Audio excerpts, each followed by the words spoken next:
Episode 584। चून की तीसरी महिला ने आपको जहाज पर चढ़ने दिया है, इसलिए शुल्क का उल्लेख करने की कोई आवश्यकता नहीं है। हमारा टोंग परिवार कोई गरीब परिवार नहीं है, इसलिए हम आपके आध्यात्मिक पत्थर को तुच्छ दृष्टि से देख सकते हैं। मेरी बस एक ही विनती है, बस नाव ले लो और अनावश्यक काम मत करो। यदि मुझे आपके बारे में कुछ भी अजीब लगेगा तो मैं तीसरी महिला की सुरक्षा के लिए निर्दयी हो जाऊंगा। इससे कोई फर्क नहीं पड़ता कि आपने गलत व्यक्ति को मार दिया है। चाची कियू ने लिंगजियो को चेतावनी दी, चिंता मत करो, मैं ऐसी देख पर रहूंगा और कहीं नहीं जाऊंगा। वैसे भी कठपुतली युद्धपोत के चारों ओर सुरक्षात्मक अवरोध हैं, इसलिए अंदर और बाहर रहने में ज्यादा अंतर नहीं है। बाहर का दृश्य वास्तव में बेहतर है। हालांकि मुझे एहसान करना पसंद नहीं है, इसलिए मुझे शुल्क देना होगा। आप मुझे संख्या बता सकते हैं। हालांकि मैं अमीर नहीं हूँ, फिर भी मैं बोर्डिंग शुल्क वहन कर सकता हूँ। लिंगजियो दूसरे पक्ष की चेतावनी के कारण नाराज नहीं था। अगर वह उनकी जगह होता तो भी यही करता। वह किसी अजनबी को भी जहाज पर चढ़ने नहीं देता था। दूसरी पार्टी पहले से ही बहुत अच्छी है। लोगों को अभी भी आभारी होना सीखना होगा। तो फिर बस देखो और दे दो। चाची कियू को लिंगजियो से कुछ भी मिलने की उम्मीद नहीं थी। एक छोटा सा आध्यात्मिक पत्थर वास्तव में उसके लिए दुर्लभ नहीं है। लिंगजियाओ ने कुछ देर सोचा। वह किसी ऐसी चीज से अलग नहीं हो सकता जो बहुत कीमती हो, और उसे बाहर निकालना भी मुश्किल था। आखिरकार वह एक खजाने के मालिक होने का दोषी था, इसलिए उसने 3 उपचारात्मक गोलियां निकाली और कहा, इसे इनाम के रूप में ले लो। ये देखकर कि यह एक उपचार की गोली थी, आंटी कियू थोड़ा तिरस्कारपूर्ण थी। आपको वह चीज अपने पास रखनी चाहिए। अगर तुम्हारे पास दौलत नहीं है तो उसका दिखावा मत करो। मैं तुम्हें भगाऊंगा नहीं। इसके अलावा अगर आपको भूख या प्यास लगे तो मुझे बताएं और मैं किसी को भेजकर आपके लिए इसे ला दूंगा। यह आंटी कियू वास्तव में एक अच्छी इंसान है, लेकिन वह बहुत सतर्क है। यह आपकी मदद कर सकता है, लेकिन इसे आपको इसे नष्ट नहीं करने देना चाहिए। चाची कियू, यह कोई साधारण उपचार गोली नहीं लगती। तीसरी मिस टोंग युनशी ने अचानक कुछ कहा। क्या इसका उपयोग दिव्य आत्मा क्षेत्र में योद्धाओं द्वारा किया जा सकता है? ये काफी दुर्लभ है। आंटी कियू एक पल के लिए स्तब्ध रह गईं। यद्यपि सभी उपचार गोलियों का यही नाम है, फिर भी विभिन्न लोगों के योद्धा अलग अलग उपचार गोलियों का प्रयोग करते हैं। प्रभाव वही है, लेकिन अधिकांश सामग्रियां बदल गई हैं। इसलिए कुछ लोग विभिन्न लोगों में योद्धाओं द्वारा इस्तेमाल की जाने वाली उपचार गोलियों के आगे एक उपसर्ग जोड़ना भी पसंद करते हैं। उदाहरण के लिए दिव्य आत्मा उपचार गोली।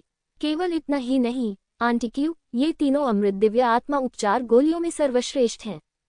यहाँ तक कि अगर उन्हें आत्मा क्षेत्र के 10वें स्तर पर एक योद्धा द्वारा लिया जाता है तो उनका बहुत मजबूत प्रभाव होगा। टोंग युनशी ने फिर कहा। आंटी कियू थोड़ी शर्मिंदा दिखी। उसने सोचा कि लिंगजियो कुछ भी अच्छा नहीं कर सकता, लेकिन जब उसने करीब से देखा तो वह वास्तव में हैरान रह गई। हे भगवान, तुम्हें यह उपचार की गोली कहाँ से मिली? ये सिर्फ आत्मा को ठीक करने वाली सबसे अच्छी गोली नहीं है, और पूर्णता दर 100% तक पहुंच गई है, जो एकदम सही है। इनमें से किसी एक चीज का होना एक अतिरिक्त जीवन पाने के बराबर है। आंटी कियू इतनी हैरान थी कि वह अपना मुंह बंद नहीं कर सकी। ये चीज बहुत कीमती है, हम इसे नहीं ले सकते। अनावश्यक परेशानी से बचने के लिए इसे जल्दी से हटा दें। वरिष्ठ वास्तव में एक अच्छे व्यक्ति हैं, चिंता न करें। यह अमृत मेरे परिवार के एक बुजुर्ग द्वारा परिष्कृत किया गया था, लेकिन आप कृपया इसे जल्दी से हटा दें ताकि कोई इसे न देख सके। लिंगजियो मुस्कुराया और टोंग युनशी के हाथ बंद कर दिए। इस मामले में मैं सम्मानजनक होने के बजाय आपके आदेशों का पालन करना पसंद करूंगा। टोंग युनशी ने तीनों उपचार गोलियों को भंडारण रिंग में रख दिया और फिर कहा, भाई, अगर आपको कोई आपत्ति न हो तो मैं आपको इस कठपुतली युद्धपोत पर जहां भी आप जाना चाहें दिखा सकती हूँ। हम आपके लिए लाए हैं पेशेवर शेफ, खाना पकाने के देवता की भावना वाले योद्धा। आपको उच्चतम गुणवत्ता वाला स्वादिष्ट भोजन उपलब्ध कराने में सक्षम। दूसरों से अच्छी बातें स्वीकार करते समय आप सीधा चेहरा नहीं रख सकते। टोंग युनशी स्पष्टतः पहले से अधिक उत्साही थी। आंटी कियू भी कड़वी मुस्कान के साथ बोली, नाराज मत हो। आखिरकार तुम एक अजनबी हो, इसलिए मुझे सावधान रहना होगा। तुम सही हो, मुझे कोई आपत्ति नहीं है। लिंगजियाओ ने कहा, मैं यहीं रहूंगा। लिंगजियो की बातें सुनकर टोंग युनशी के पास उसे ध्यान से देखने का समय था। वह अपने आप से छोटा लगता है। हल्के नीले रंग का गाउन पहने हुए वह साफ सुथरा था। हालांकि वह जंगल से होकर जा रहा था, लेकिन उस पर किसी तरह की गंदगी का दाग नहीं था। उसका चेहरा उतना ही साफ। यद्यपि वह बहुत सुंदर व्यक्ति नहीं है, फिर भी वह सुंदर, उन्मुक्त और सहज है। विशेषकर स्वाभाविक रूप से आने वाला अनोखा स्वभाव और भी अधिक आकर्षक है। वे आंखें बहुत साफ हैं और उनमें अनगिनत कहानियां हैं। आहम, मिस थर्ड। चाची कियू ने सूखी खांसी की और टोंग युनशी को याद दिलाया कि वह अपना संयम न खोए। टोंग युनशी ने शर्मिंदगी से अपनी जीभ बाहर निकाली। इतने सालों में उसने शायद ही कभी ऐसा आदमी देखा हो जो लोगों को एक नज़र में ही बहुत सहज और भरोसेमंद महसूस करा देता हो। जिन बिहुई की तुलना में मुझे नहीं पता कि यह कितना अधिक शक्तिशाली है। थोड़ी देर बातचीत करने के बाद टोंग युनशी और आंटी कियू केबिन में खाना खाने के लिए चले गए। हालांकि योद्धा को अब खाने की जरूरत नहीं है, लेकिन खाना एक उपहार बन गया। उत्कृष्टता के लिए प्रयास करना अब केवल पेट भरने जितना सरल नहीं रह गया है। इसके अलावा पाककला के देवता मार्शल स्पिरिट के साथ योद्धा विभिन्न भोजन में विशेष प्रभाव भी जोड़ सकते हैं। योद्धाओं द्वारा खाए जाने के बाद यह मार्शल आर्ट के सुधार के लिए भी बेहद फायदेमंद है। लेकिन लिंग जियो को इस समय कोई दिलचस्पी नहीं थी। वह वास्तव में बहुत ज्यादा लोगों से मिलना नहीं चाहता। अगर बहुत ज्यादा लोग होंगे तो परेशानी और बढ़ जाएगी। इसलिए वह देख पर ही रुक गया और अभ्यास करने लगा। पहले मेरी साधना का स्तर बहुत तेजी से सुधर गया था और अब मुझे इसे सुदृढ़ करने की आवश्यकता है। साथ ही लिंग जियाओ भी समय और स्थान की खोज तकनीक को अच्छी तरह से सीखना चाहता था। उस खेल में उन्होंने शेंगटियन के खिलाफ लड़ाई लड़ी और एक निराशाजनक स्थिति में समय स्थान का शिकार किया। एक ऐसा कदम जो समय और स्थान के नियमों को पूरी तरह से जोड़ता है। अत्यंत शक्तिशाली। ये वह कदम था जिसने स्थिति को बदल दिया और उन्हें शेंगटियन को हराने में मदद की। यदि वह ये चाल सीख लेता तो उसे विश्वास था कि यदि वह आत्मा क्षेत्र में चौथे स्तर के योद्धा से भी मिलता तो वह दूसरे पक्ष को थोड़ा कष्ट दे सकता था। कठपुतली युद्धपोत पर बैठना अच्छा था ताकि वह यात्रा करते समय अभ्यास कर सके। अकेले यात्रा करने के विपरीत इसमें बहुत अधिक ऊर्जा की खपत होगी। लिंग जियो के अभ्यास में प्रवेश करने के बाद एक पूरा दिन बीत चुका था और आसमान काला हो गया था। हालांकि कठपुतली युद्धपोत पर बहुत रोशनी थी। यह स्पष्टतः एक विशेष जादुई सरनी थी जो प्रकाश को अवशोषित कर दिन में उसे संग्रहित कर लेती थी तथा रात में छोड़ती थी। इससे कठपुतली युद्धपोत दिन की तरह चमकदार हो गया। ये सचमुच कठिन है। एक निश्चित क्षण पर लिंग जियो ने अपनी आंखें खोली और कड़वी मुस्कान दी। अपनी समझ के साथ वह अभी भी यह सुनिश्चित नहीं कर सका कि समय स्थान शिकार जारी किया गया था, लेकिन इससे लाभ भी हुआ। पिछले प्रयोग की सफलता दर संभवतः केवल 1% थी। अब सफलता की दर बढ़ाकर 20% या 20% कर दी गई है। उनका मानना है कि यदि वह इसी तरह आगे बढ़ते रहे तो एक दिन ऐसा आएगा जब वह 100% सफल होंगे। मिस्टर युआन, मैं आपके लिए कुछ स्नैक्स और पिलाया हूँ। जैसे ही उसने अपनी आंखें खोली, लिंग जियो ने देखा कि टोंग युनशी कुछ ही दूरी पर बैठी हुई उसकी ओर देख रही थी। उसने बेबसी से आह भरी। सुंदर होना भी एक तरह की परेशानी है। वह प्रेम का बहुत अधिक ऋण नहीं लेना चाहता था। लिंग जियाओ मना करने ही वाला था। अचानक एक बहुत ही असंगत आवाज आई, टोंग युक्सी, मैं सोच रहा था कि तुम मुझे स्वीकार क्यों नहीं करना चाहती थी। ऐसा लगता है कि तुम्हें इस सुंदर लड़के से प्यार हो गया है। ये सुनकर अच्छा नहीं लगा। यहाँ तक कि टोंग युनशी भी थोड़ी बदसूरत लग रही थी।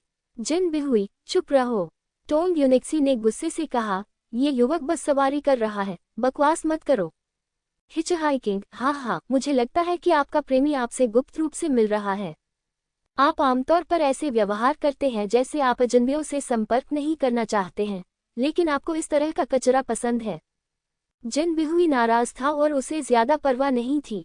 उसने बहुत ही कठोरता से बात की। टोंग युनशी एक अच्छे स्वभाव वाली व्यक्ति थी और लगभग रो पड़ी। यहाँ के शोर ने केबिन में मौजूद सभी लोगों का ध्यान अपनी ओर आकर्षित कर लिया। बहुत से लोग बाहर आ गए। इनमें से कुछ लोग टोंग परिवार के योद्धा थे, लेकिन अधिकांश लोग नहीं थे। उनमें से अधिकांश समान विचारधारा वाले योद्धा थे। सभी लोग दिलचस्प स्थानों की तलाश में एक साथ घूमे। जिन बिहुई, तुम कमीने, क्या तुम जीने से थक गए हो? तुमने मेरी तीसरी महिला को धमकाने की हिम्मत की। आंटी कियू भी आ गईं। जब उन्होंने टोंग युनशी को बेचैनी से रोते देखा तो वे आग बबूला हो गईं। उसने उसे सीधे थप्पड़ मारा, लेकिन जिन बिहुई के पास खड़े एक बूढ़े व्यक्ति ने उसे रोक लिया। ये तो बच्चों के बीच की गलतफहमी है, इसमें गुस्सा क्यों हो? ये बूढ़ा व्यक्ति स्पष्ट रूप से जिन बिहुई का अंगरक्षक है और उसकी ताकत निश्चित रूप से चाची की से कम नहीं है। गलतफहमी, तुम शुरू से ही बकवास से भरे हुए हो। मुझे सच में नहीं पता कि तुमने अभी बकवास खाया है या नहीं। मिस टोंग युनशी का स्वभाव अच्छा है और वह आपसे बहस नहीं कर सकती। मैं तुम्हारी बुरी आदतें बर्दाश्त नहीं कर सकता। इस समय लिंग जियाओ खड़ा हुआ। उसके पीछे टोंग युक्सी की रक्षा करना। इस दयालु लड़की को इस तरह अपमानित नहीं किया जाना चाहिए। और तो और जिन बिहुई ने उसे डांटा भी। वह एक ऐसे व्यक्ति हैं जो इसे कभी नहीं जाने देंगे। तुम्हारी हिम्मत है मुझे डांटने की। जिन बिहुई को उम्मीद नहीं थी कि केवल युवानहुन क्षेत्र की साधना वाला ये कचरा उससे बेतहाशा बात करने की हिम्मत करेगा। ये तो मौत को आमंत्रित करने जैसा है। मास्टर जिन, मुझे इस तरह के हारे हुए व्यक्ति से निपटने दो। शांत हो जाओ। एक ड्रैगन एक सरीसृप पर कैसे गुस्सा हो सकता है? यह इसके लायक नहीं है। एक नवयुवक बाहर आया। वह भी 40 वर्ष का था तथा उसके पास आत्मिक क्षेत्र के प्रथम स्तर का साधना स्तर था। वह भी एक प्रतिभाशाली व्यक्ति है, लेकिन लिंग जियो की नज़र में वह सिर्फ एक हारा हुआ व्यक्ति है। ठीक है लिंग बुई, मैं इसे तुम्हारे ऊपर छोड़ता हूँ। जिन बिहुई ने उस युवक की ओर देखा जो उसका अच्छा दोस्त था। हाँ, यह उसके लिए बहुत बड़ी बात थी, क्योंकि वह आत्मा क्षेत्र के दूसरे प्रारंभिक चरण के साधना स्तर वाला योद्धा था और उसके लिए युवानहुन क्षेत्र की बर्बादी से निपटना बहुत बड़ी बात थी। लिंग बुई वास्तव में थोड़ा ज्यादा मजबूत था। दुर्भाग्यवश उनमें आत्मिक क्षेत्र से नीचे का कोई योद्धा नहीं था। इस बार भर्ती किए गए सभी योद्धा आत्मा क्षेत्र से ऊपर थे। वे नहीं चाहते थे कि कोई उन्हें रोके। लिंग बुई, नम्र बनो, उसे गलती से मत मारो। मिस युनशी दुखी होंगी। उसके बगल में खड़े किसी व्यक्ति ने कहा। चिंता मत करो, मैं उससे केवल आत्मा क्षेत्र से नीचे के साधना स्तर पर ही लड़ूंगा।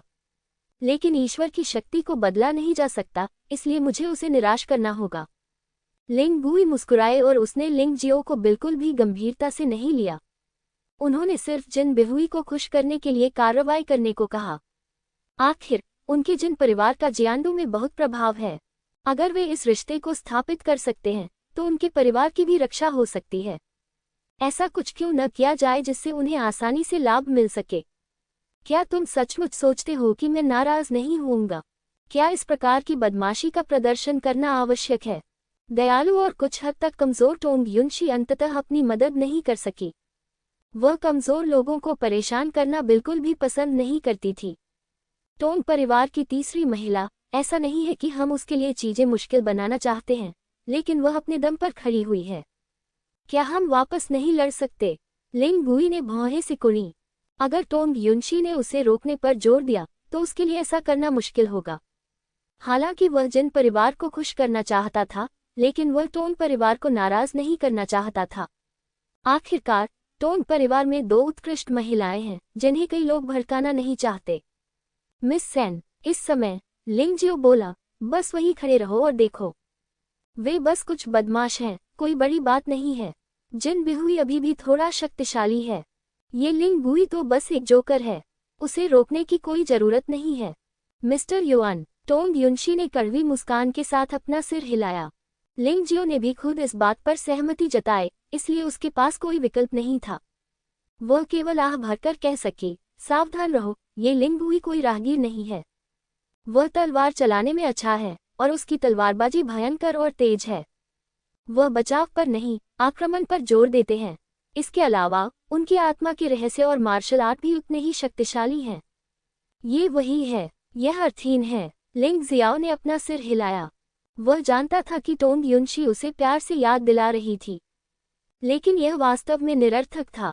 उसके सामने ये लिंग बुई उल्लेख के लायक नहीं है। अभिमानी लिंग बुई वास्तव में नाराज था। नाव पर मौजूद सभी लोगों के बीच भी उसकी ताकत सबसे ऊपर थी। वास्तव में युवानहुन क्षेत्र के साधना स्तर वाले इस व्यक्ति द्वारा उसे नजरअंदाज कर दिया गया था। वह क्रोधित कैसे न हो सकता था? दिलचस्प बात है, लिंग बुई गुस्से में लग रही है। वह बच्चा परेशानी खड़ी करने वाला है। ये सही है, लिंग बुई कई वर्षों से प्रसिद्ध है और वह तलवार शहर में एक दुर्लभ प्रतिभा भी है। उनकी वाइपर तलवार तकनीक अत्यंत क्रूर है और उनकी गति भी अत्यंत तीव्र है। उससे अधिक मजबूत साधना वाले लोगों को उससे निपटना बहुत मुश्किल लगेगा। वह बच्चा बस मौत की तलाश में है। तो फिर वह किस पर भरोसा करता है? क्या वह सचमुच इतना मूर्ख है कि मर जाएगा? कौन जानता है, बस देखो और तुम्हें पता चल जाएगा। हर कोई इसके बारे में बात कर रहा था, क्योंकि वे लिंगजियो के बारे में केवल उसकी साधना के बारे में ही जानते थे और इसके अलावा उन्हें कुछ भी पता नहीं था। इसलिए जल्दबाजी में कोई निर्णय लेना कठिन था। हालांकि वे लिंगबुई के बारे में आशावादी थे, फिर भी लोग अंतिम परिणाम की प्रतीक्षा कर रहे थे। बाहर जाओ और लड़ो, ताकि इस युद्धपोत को नष्ट न करो। लिंगबुई हवा को चीरकर हवा में तैरने लगी। लिंग जियाओ ने करीब से पीछा किया। दोनों के बीच 100 मीटर की दूरी थी। कठपुतली युद्धपोत ने अपनी यात्रा कुछ समय के लिए रोक दी और वहीं तैरने लगा। डेक पर बहुत से लोग जमा थे, इस रोमांच का इंतजार कर रहे थे। बेटे, मुझे तुम्हें मारने के लिए केवल एक तलवार की जरूरत है, लेकिन अगर मैं तुम्हें मार दूंगा तो मिस युक्सी खुश नहीं होंगी। तो मैं तुम्हें एक सबक छोड़ जाऊंगा। मुझे तुम्हारा दाहिना हाथ चाहिए। लिंगबुई लिंगजियो के सामने बहुत आश्वस्त था। ऐसा इसलिए नहीं था क्योंकि वह अंधा था, बल्कि इसलिए क्योंकि उसका प्रतिद्वंद्वी बहुत कमजोर था। एक तलवार, कुछ शब्द तभी आपकी अज्ञानता को दर्शाएंगे जब आप उन्हें जोर से बोलेंगे। लिंग जियाओ मंद मंद मुस्कुराया। चाची कियू, मुझे क्या करना चाहिए? टोंग युनशी थोड़ी चिंतित थी। सख्ती से कहे तो लिंगजियो की परेशानियां उसके कारण थीं, इसलिए वह नहीं चाहती थी कि लिंगजियो मुसीबत में पड़े। चूंकि वह इतना आश्वस्त है, इसलिए अभी उस पर भरोसा रखो। चिंता मत करो, अगर यह काम नहीं करता है तो मैं कार्रवाई करूंगा। आंटी कियू को लिंग जियाओ का व्यक्तित्व बहुत पसंद आया। उसे लगा कि यह लड़का उसके स्वाद के हिसाब से है और वह उसे और भी ज्यादा पसंद करने लगी। लिंगबुई, समय बर्बाद करना बंद करो, उस बच्चे को जल्दी से सबक सिखाओ, ताकि वह जान सके कि कुछ लोगों को नाराज नहीं किया जा सकता है और कुछ शब्दों को लापरवाही से नहीं कहा जा सकता है। जिन बिहुई ने अधीरता से आकाश की ओर चिल्लाया। क्योंकि उसने टोंग युनशी की लिंगजियो के प्रति चिंता देखी, उसका दिल और अधिक अधीर हो गया। समझ गया, अब मैं कार्रवाई करूंगा। सांप छाया तलवार। लिंगबुई ने अपना हाथ उठाया और एक तलवार की छाया हवा में फैल गई, मानो वह शून्य में विलीन हो गया हो। वह गायब हो गया। लेकिन जो लोग लिंगबुई से परिचित हैं, वे जानते हैं कि यह तलवार की छाया बस अंधेरे में घुलमिल रही है। अंधेरी रात में लिंगबुई की विशैली सांप की तलवारबाजी अधिक शक्ति दिखा सकती है। अदृश्य तलवार की छाया का सामना करते हुए लिंगजियो ने अपनी तलवार नहीं निकाली। ऐसी स्थिति से निपटने के लिए हथियार दिखाने की जरूरत नहीं है। यह विचार मन में आया।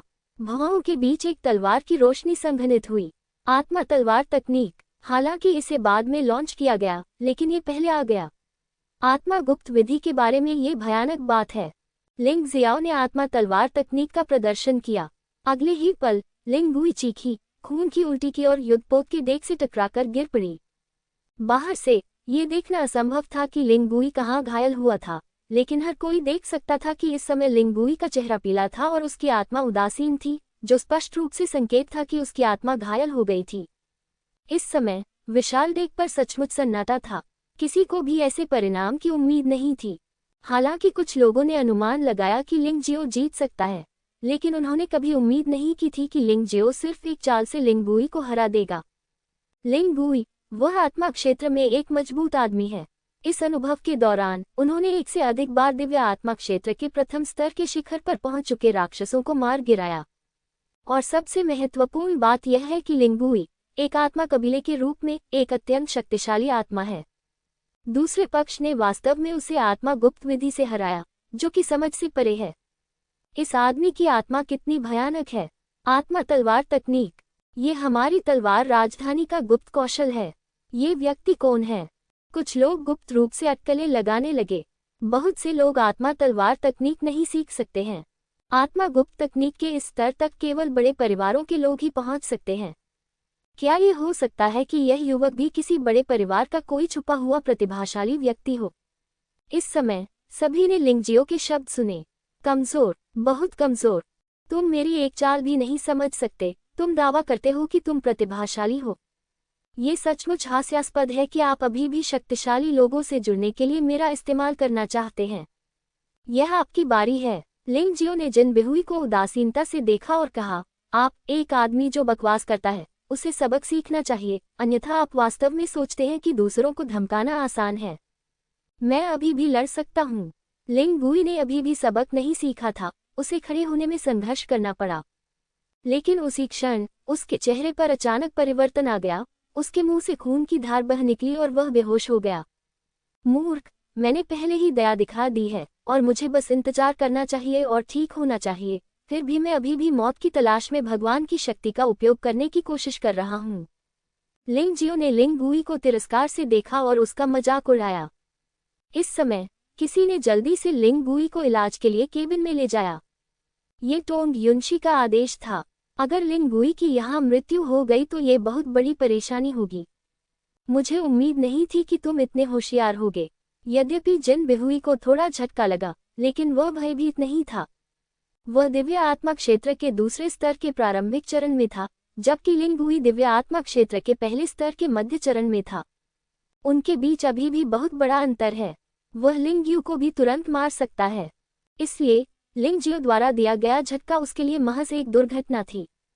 ये दोबारा नहीं चलेगा। क्या तुम मेरी सजा स्वीकार करने के लिए तैयार हो? लिंग जियो ने जिन बिहुई को उदासीनता से देखा और जिन बिहुई के बगल में बैठे बूढ़े व्यक्ति को पूरी तरह से नजरअंदाज कर दिया। उन्होंने कहा कि वह जिन बिहुई को इसकी कीमत चुकाने पर मजबूर करेंगे और वह ऐसा निश्चित रूप से करेंगे। समय और स्थान की खोज। इस बार यह कोई द्वंद्व युद्ध नहीं था, बल्कि जिन बिहुई के लिए एक सबक था, इसलिए उसने इंतजार नहीं किया। सौभाग्यवश समय और स्थान खोज को पहले ही सफलतापूर्वक क्रियान्वित कर दिया गया। 20% की सफलता दर वास्तव में कम नहीं है। किसी को भी पता नहीं चला कि क्या हुआ। इस तलवार से अंतरिक्ष और समय के नियम पूरी तरह से विकृत हो गए। जब तक लोग होश में आए, जिन बिहुई अपना मुंह हाथों में लेकर जमीन पर लौट रहा था। लिंग गुई की पिछली त्वरित हत्या की तुलना में लिंग जियो ने इस बार लोगों को और भी अधिक आश्चर्यचकित कर दिया। आत्मा क्षेत्र के दूसरे स्तर पर एक योद्धा को वास्तव में उसके एक ही वार से मार दिया गया था। यह आदमी कितना ताकतवर है। वास्तव में उन्होंने गलत समझा। लिंग जियाओ का समय और स्थान की खोज अभी उस बिंदु तक नहीं पहुंची है जहां वह इसे स्वतंत्र रूप से नियंत्रित कर सके। इस बार वह सिर्फ भाग्यशाली था। बेशक जिन बिहुई को हराना मुश्किल नहीं है, लेकिन यह इतना आसान भी नहीं होगा। आत्मा की दोहरी साधना और मार्शल आर्ट। आत्मा के राज्य में ऐसे कई लोग हैं जो आत्मा और मार्शल आर्ट दोनों का अभ्यास करते हैं। ये संभव है कि वे आत्मा और मार्शल आर्ट के रहस्यों को एक साथ विकसित करके इतने शक्तिशाली बन सकें। ये सचमुच दुर्लभ है। आखिरकार मानव ऊर्जा सीमित है। डर। सभी लोग हौंफने लगे। अचानक ही वहां सन्नाटा छा गया और केवल जिन बिहुई की तीखी चीख सुनाई दी। मेरा मुंह खराब हो गया था। भविष्य में अच्छा व्यवहार करना, अन्यथा अगली बार बुरा भला कहना इतना आसान नहीं होगा। अगली बार तुम मर जाओगे, लिंग जियो ने ठंडे स्वर में कहा, फिर चलकर टोंग युनशी द्वारा लाए गए स्नैक्स खाने लगा। पहले तो उसने खाने की योजना नहीं बनाई थी, लेकिन इस लड़ाई के बाद उसे सचमुच भूख लगाई। खैर, इसका स्वाद अच्छा है। ये खाना पकाने के देवता सोल वॉरियर द्वारा बनाया गया एक स्वादिष्ट व्यंजन है। लिंग जियो ने ऐसे प्रशंसा की जैसे आसपास कोई था ही नहीं। बेटा, मैं चाहता हूं कि तुम मर जाओ। जिन बिहुई की सुरक्षा के लिए जिम्मेदार बूढ़ा व्यक्ति इस समय गुस्से में था। जिन बिहुई घायल हो गया था और उसने कोई प्रतिक्रिया भी नहीं की। अब उसे बदला लेने का ख्याल आया। जिन हो, आप क्या करना चाहते हैं? इस बार उसे रोकने की बारी आंटी कियू की थी। अभी जब आंटी कियू ने जिन बिहुई को सबक सिखाने की कोशिश की, तो वह खुद ही उसे रोकने के लिए खड़ा हो गया। इस बार चीजें बदल गई हैं। कियू, क्या तुम टोन परिवार वास्तव में हमारे जिन परिवार के साथ दुश्मनी करना चाहते हो? जिन हो ने उदास भाव से कहा। हाँ, कितना घमंडी जिन परिवार है।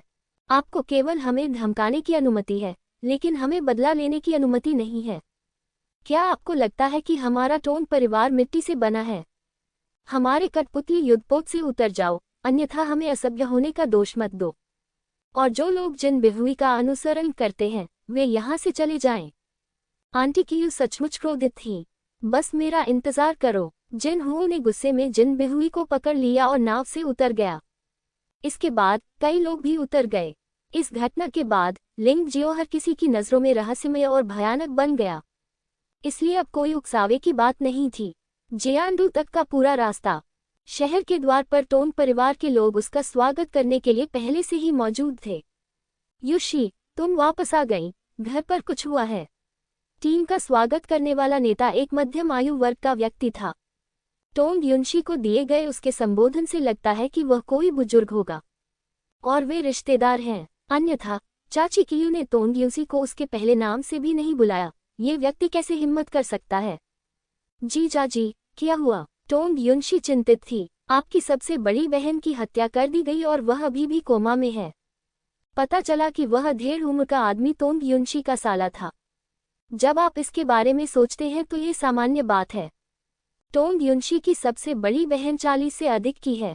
यद्यपि वह अभी भी शाश्वत ईश्वर क्षेत्र में एक युवा लड़की है, आखिरकार उसने 40 से अधिक वर्ष बिताए हैं और शादी करना एक बहुत ही सामान्य बात है।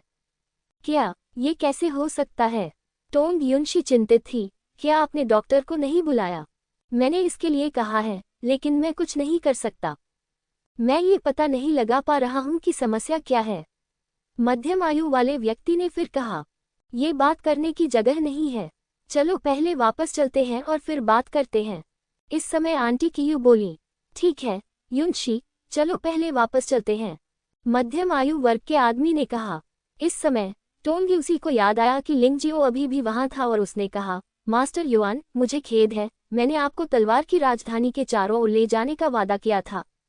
दुर्भाग्यवश घर पर कुछ घटित हो गया, इसलिए मेरे पास पहले वापस जाने के अलावा कोई विकल्प नहीं था। अगर तुम्हें कोई आपत्ति न हो तो मेरे साथ टोंग के घर चलोगी।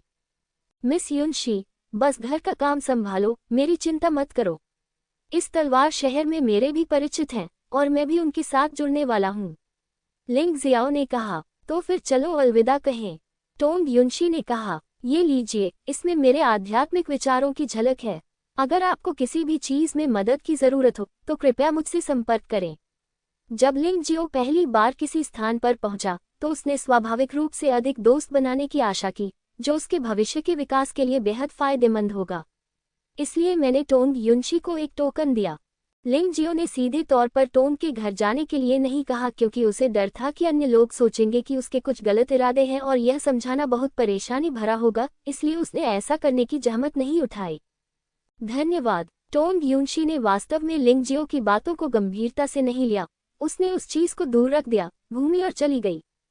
ये देखा जा सकता है कि इस समय उसके विचार उसकी सबसे बड़ी बहन पर हैं और वह वास्तव में अन्य चीजों के प्रति उदासीन है और ध्यान देने का कोई इरादा नहीं है। टोंग युनशी को जाते हुए देखने के बाद लिंग जियो भी मुड़ा और एकांत स्थान पर चला गया। उसने वह जेड टोकन निकाला जो हुन लियान मेंग ने उसे दिया था। वरिष्ठ, मैं जियांडू पहुंच गया हूं, मैं आपको कैसे ढूंढूं? इस जेड टोकन से न केवल आत्मा को सीधे बुलाया जा सकता है, बल्कि इसका उपयोग संचार संपर्क प्राप्त करने के लिए भी किया जा सकता है, जो सुविधाजनक है। एक क्षण के बाद जेड टैबलेट से एक सफेद रोशनी निकली और शून्य में एक आकृति दिखाई दी। ये हुन लियान मेंग थी।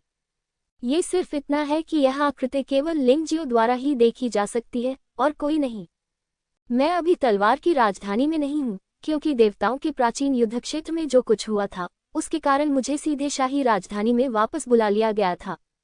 लेकिन चिंता मत करो, तुम पहले यीजू को ढूंढ सकते हो। हुन लियान मेंग ने कहा, बेशक, उससे पहले मुझे आपको एक बात याद दिलानी होगी। आपकी पत्नी यू फैंगहुआ द्वारा प्राप्त 72 दिव्य कलाएं अत्यंत दुर्लभ हैं। इसे आसानी से लीक न करें। 72 दिव्य कलाएं मूलतः आत्मा की गुप्त कलाएं हैं, जो जादुई प्रभाव उत्पन्न करने के लिए आत्मा शक्ति और दिव्य शक्ति के संयोजन पर निर्भर करती हैं। इसलिए इसे हमेशा हमारे आत्मा कबीले द्वारा एक खजाने के रूप में माना जाता है, विशेष रूप से वर्तमान आत्मा सम्राट, जिन्होंने इसकी खोज में सैकड़ों साल बिताए हैं। एक बार 72 दिव्य कलाएं उजागर हो गईं, तो तुम्हारा जीवन खतरे में पड़ जाएगा। बहुत डरावना है। लिंग जियाओ ने ठंडी हवा की सांस ली। उस खेल के दौरान उसे एहसास हुआ कि 72 दिव्य कलाएं सरल नहीं थीं। अप्रत्याशित रूप से आत्मा सम्राट भी इसे कभी नहीं भूलेगा। इसके अलावा कभी भी दूसरों को यह मत बताना कि आप लिंग येक्सुए को जानते हैं। हुन मेंग ने फिर कहा, अब तुम्हें मुझे बताना चाहिए कि यीजू क्या कर रही है ना? लिंग जियो को याद आया कि हुन लियान मेंग ने पहले भी यह बात बता दी थी और लिंग येशु की असली पहचान नहीं बताई थी।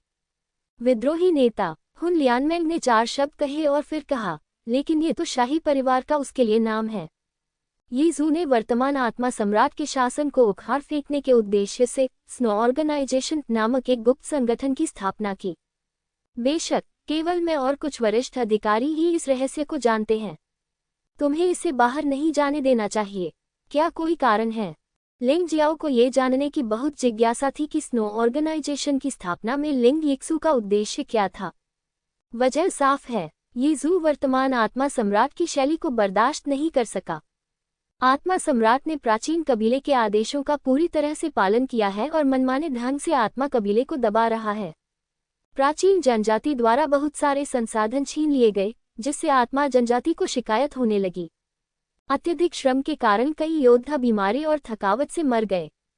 यीजू के माता पिता सोल कबीले के सेनापति थे।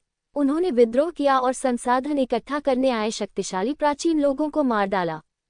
यह एक बड़ी उपलब्धि है। परिणामस्वरूप उसके माता पिता को सोल किंगडम में सबके सामने मार दिया गया। जिसने ये हत्या की वह आत्मा सम्राट था। यीजू उस समय तक काफी समय से वापस आ चुकी थी और उसके माता पिता के साथ उसके संबंध पहले से ही बहुत अच्छे थे। ये दृश्य देखकर मैं लगभग पागल हो गया और पीड़ा में था। यदि एक बूढ़े व्यक्ति को बचाया न गया होता तो वह बहुत पहले ही मर गया होता। जब उन्होंने ये कहा तो हुन लियान मेंग के शब्दों में दया थी। लिंग यिक्सुए का भाग्य बहुत दयनीय था। जब प्राचीन जनजाति ने आक्रमण किया तो लिंग यीशु के माता पिता ने उसकी सुरक्षा के लिए उसे दूर तियानलोंग महाद्वीप भेज दिया। बाद में स्थिति शांत हो गई और उसे फिर से उठा लिया गया। लेकिन इससे पहले कि वह अपने माता पिता से ज्यादा प्यार पा पाती, उसने फिर से अपने माता पिता को खो दिया। कोई कल्पना कर सकता है कि लिंग यिक्सु को अपने दिल में कितना दुख हुआ होगा। लिंग जियाओ को ऐसा महसूस हुआ जैसे उसका पूरा शरीर कांप रहा हो। मुझे उसी तरह महसूस हो रहा है। मैं शायद विशिष्ट स्थिति को जानता हूँ और मैं यीजू की मदद करने की पूरी कोशिश करूंगा। लिंग जियो को नहीं पता था कि वह कितनी मदद कर सकता है, लेकिन आत्मा सम्राट उनकी काली सूची में शामिल हो गया। लिंग यिक्सुए उसका उपकार करता है। आत्मा सम्राट वह था जिसने लिंग यिक्सु के माता पिता को मार डाला था और हुन लियान मेंग की इच्छा के अनुसार इस आत्मा सम्राट को पहले लिंग यिक्सु के माता पिता के साथ जिनलान के प्रति शपथ दिलाई गई थी। इस रिश्ते के कारण आत्मा सम्राट ने प्राचीन कबीले को खुश करने के लिए अपने भाइयों और बहनों को मार डाला। ऐसे व्यक्ति का न मरना अनुचित होगा। यद्यपि वह अभी कमजोर है, इसका मतलब यह नहीं है कि वह हमेशा कमजोर रहेगा। लिंग यिक्सु ने दर्द से ताकत के साथ बाहर आकर स्नो ऑर्गेनाइजेशन की स्थापना की। तो फिर उसे किस बात से पीछे हटना है? ठीक है, मुझे बस इतना ही कहना है। स्नो ऑर्गेनाइजेशन की पहली शाखा जियांडू में है, लेकिन यह मामला भी गुप्त है।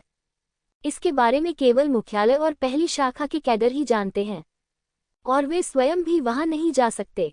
आपको अपने हाथ में मौजूद पहचान पत्र के माध्यम से पहली शाखा में मौजूद व्यक्ति से संपर्क करना होगा और फिर सीधे टेलीपोर्ट होना होगा। ये सब सुरक्षा के लिए है। जहां तक मुख्यालय का प्रश्न है, वह स्थान और भी अधिक गोपनीय है। एक गुप्त क्षेत्र में स्थित है। मैं अभी आपको नहीं बता सकता। यीजू को तय करने दीजिए कि आपको मुख्यालय का स्थान बताना है या नहीं। वास्तव में, यदि आपको ये पता भी हो, तो भी आप संभवतः वहां नहीं जा पाएंगे। वह स्थान पूरे वर्ष काली धुंध से भरा रहता है। ये धुंध अत्यंत संक्षारक है और इसमें डरावने काले राक्षस रहते हैं। ये मुख्यालय का वह अड्डा है जिसे खोलने में बूढ़े व्यक्ति ने हमारी मदद की थी, और यह एकमात्र सुरक्षित स्थान भी है जहां हम छिप सकते हैं। हुन लियान मेंग ने कई चीजें पेश की। तुम जिस बूढ़े आदमी की बात कर रहे हो वह कौन है? क्या वह विश्वसनीय है? लिंग जियाओ ने उत्सुकता से पूछा। उसका नाम हॉन क्यों है? तुम्हें उसे जानना चाहिए। आत्मा से स्वप्न देखना। दादा, लिंग जियाओ आश्चर्यचकित था। उसे पहले ही इसका अनुमान लगा लेना चाहिए था। वह बूढ़ा आदमी जो लिंग यिक्सु की इतनी ईमानदारी से मदद कर सकता था, संभवतः उसका दादा हॉन क्वी था। दादाजी को अंततः फिर से खबर मिल गई। उनके बुजुर्ग परिवार के सदस्य कहाँ हैं? लिंग जियाओ ने उत्सुकता से पूछा। चल दर, हुन मेंग ने कहा। उसके बूढ़े पिता ने हमेशा ड्रैगन को देखा है, लेकिन उसकी पूंछ कभी नहीं देखी। उसने कहा कि वह खेलने के लिए प्राचीन जनजाति में जा रहा है, और फिर चला गया। प्राचीन जनजाति। दादाजी प्राचीन जनजाति के पास गए। लिंग जियाओ की आंखों में उत्सुकता और उत्साह दिखाई दिया। यदि वह अपने दादा को देखना चाहता है तो उसे संभवतः प्राचीन कबीले में जाना होगा, लेकिन वह नहीं जानता था कि वह प्राचीन जनजाति कहाँ थी। ऐसा लगता है कि हमें पहले शाश्वत ईश्वरीय क्षेत्र पर कब्जा करना होगा। दादाजी, क्या आपने ये जानबूझकर किया? क्या आप मुझे नहीं देखना चाहते? लिंग जियो ने अपने दिल में आह भरी। उसे हमेशा लगता था कि हॉन क्यू उस पर ध्यान दे रहा था।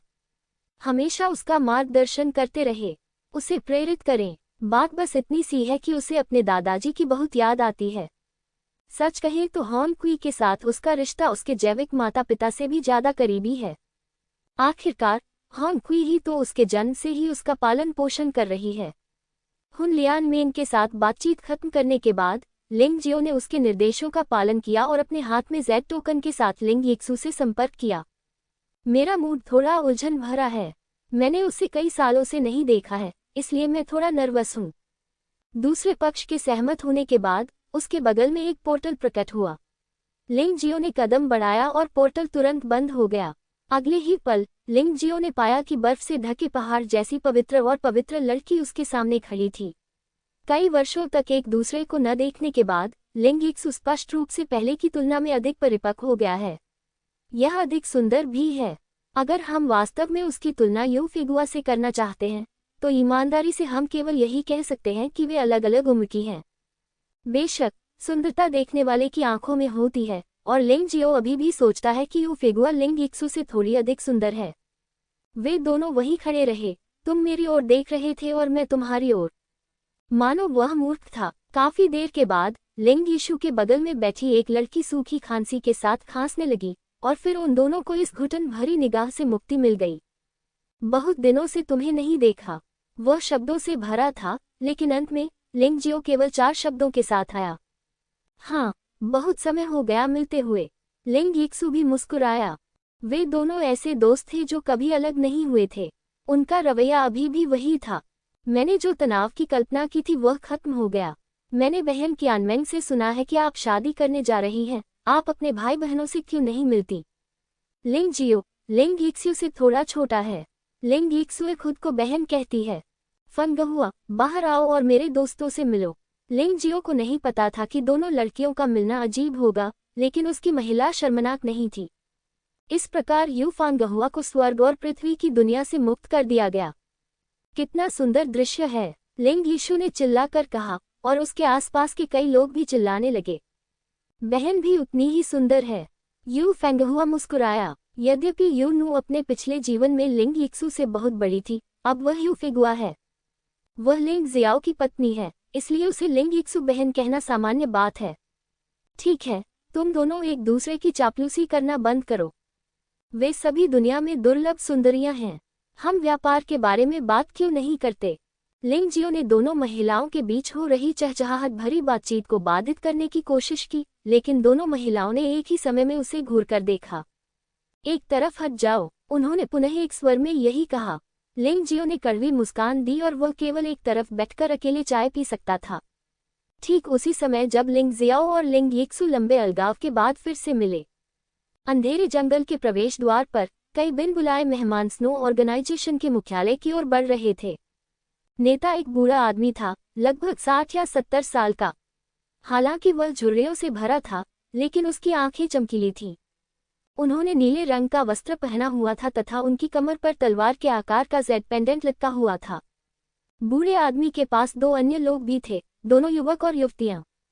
वह व्यक्ति 30 वर्ष से अधिक आयु का था। उसकी आंखों में ठंडक थी तथा चेहरे पर बर्फ की तरह ठंडक थी। यह महिला मात्र 20 वर्ष की है और देखने में सुंदर और आकर्षक लगती है, लेकिन उसकी भौहों के बीच थोड़ी चालाकी छिपी है। उसका स्वभाव गर्वीला है, बिल्कुल खिलते हुए पेओनी की तरह, महान फिर भी सुंदर। लड़की ने अपने बगल में बैठे युवक से कहा, भाई तियानकिंग, आपको दुखी होने की जरूरत नहीं है। लिंग यिक्सू के पापी होने के बाद आपके लिए सगाई तोड़ना सामान्य बात है। उसे यह स्वीकार करना पड़ा। आखिरकार कोई भी उसके लिए अपने भविष्य में देरी नहीं करना चाहता था। आपका विवाह अनुबंध आपके बड़ों द्वारा बनाया गया है। इसके अलावा ये केवल मौखिक था, लिखित नहीं था। जियान तियानकिंग, तलवार शहर के भगवान का बेटा, एक पूर्णतया युवा प्रतिभा। अतीत में वह लिंग यिक्सू को पसंद करता था और कई बार उसके माता पिता से समझौता करने में मदद मांगता था। अंत में लिंग यीशु के माता पिता उनकी ईमानदारी से प्रभावित हुए और मौखिक रूप से सगाई कर ली। ऐसा कहा जाता है कि जब लिंग यिक्सू के माता पिता युद्ध से वापस आएंगे तो दोनों बच्चों की आधिकारिक रूप से सगाई कर दी जाएगी। ये दुख की बात है कि वो लड़ाई हर चीज का निर्णायक मोड़ बन गई। लिंग यिक्सुए के माता पिता ने अपने लोगों के लिए प्राचीन योद्धाओं को मार डाला। वापस आने के बाद उसके दत्तक भाई ने उसे गिलोटिन से मार डाला। यद्यपि लोगों ने उनके लिए आंसू बहाए, परंतु ये सब व्यर्थ था और कोई भी उन्हें बचा नहीं सका। उसके बाद जियान तियानकिंग के पिता ने भी जियान तियानकिंग को सबक सिखाया, क्योंकि इस घटना ने उनके परिवार के लिए लगभग आपदा ला दी थी। यद्यपि यह एक मौखिक सगाई थी, जियान तियानकिंग ने मामले का खुलासा किया और कई लोगों को इसके बारे में पता चला। जियान तियानकिंग के पिता ने जियान तियानकिंग से सगाई तोड़ने को कहा। सबको अपना रवैया बताएं। आखिरकार 72 साथी आत्मा सम्राट के प्रति वफादार थे। वह नहीं चाहता था कि आत्मा सम्राट ये सोचे कि वो पर्याप्त वफादार नहीं है। जियान तियानकिंग ने आह भरते हुए कहा, मुझे वह सचमुच पसंद है। मुझे क्या पता था कि उसके माता पिता ऐसी विद्रोही बातें करेंगे। यहाँ तक कि प्राचीन जनजाति के योद्धाओं ने भी हत्या करने की हिम्मत की।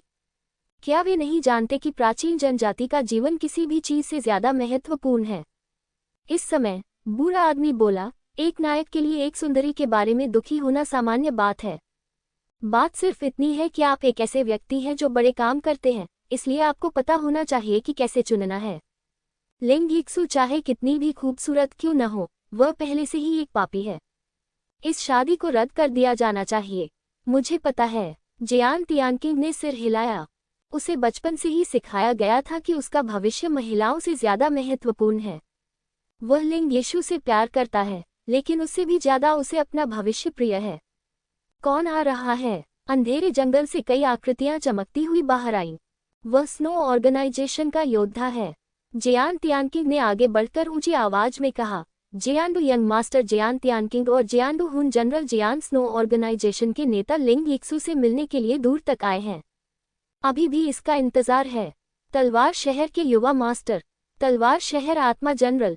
जब कई बर्फ संगठन योद्धाओं ने इस शीर्षक के बारे में सुना, तो उन्होंने निजी तौर पर निर्णय लेने की हिम्मत नहीं की, इसलिए वे केवल मुख्यालय को सूचित करने के लिए लोगों को भेज सकते थे। हालांकि नेता इस समय मुख्यालय में नहीं है, लेकिन नेता के पास एक खजाना है जिसे किसी भी समय विभिन्न शाखाओं से मुख्यालय में स्थानांतरित किया जा सकता है, जो बहुत आसान है। थोड़ी देर बाद लिंग यिक्सुए, जो जियांडू की पहली शाखा में बहुत दूर था, को रिपोर्ट मिली।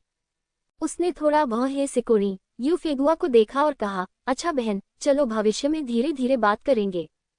चलो, मैं तुम्हें कुछ मौज मस्ती करने के लिए मुख्यालय ले चलता हूँ। कुछ मेहमान संयोग से यहाँ आए हैं और मैं चाहता हूँ कि आप उनसे मिलें। वे सभी तलवारबाजी में निपुण प्रमुख व्यक्ति हैं।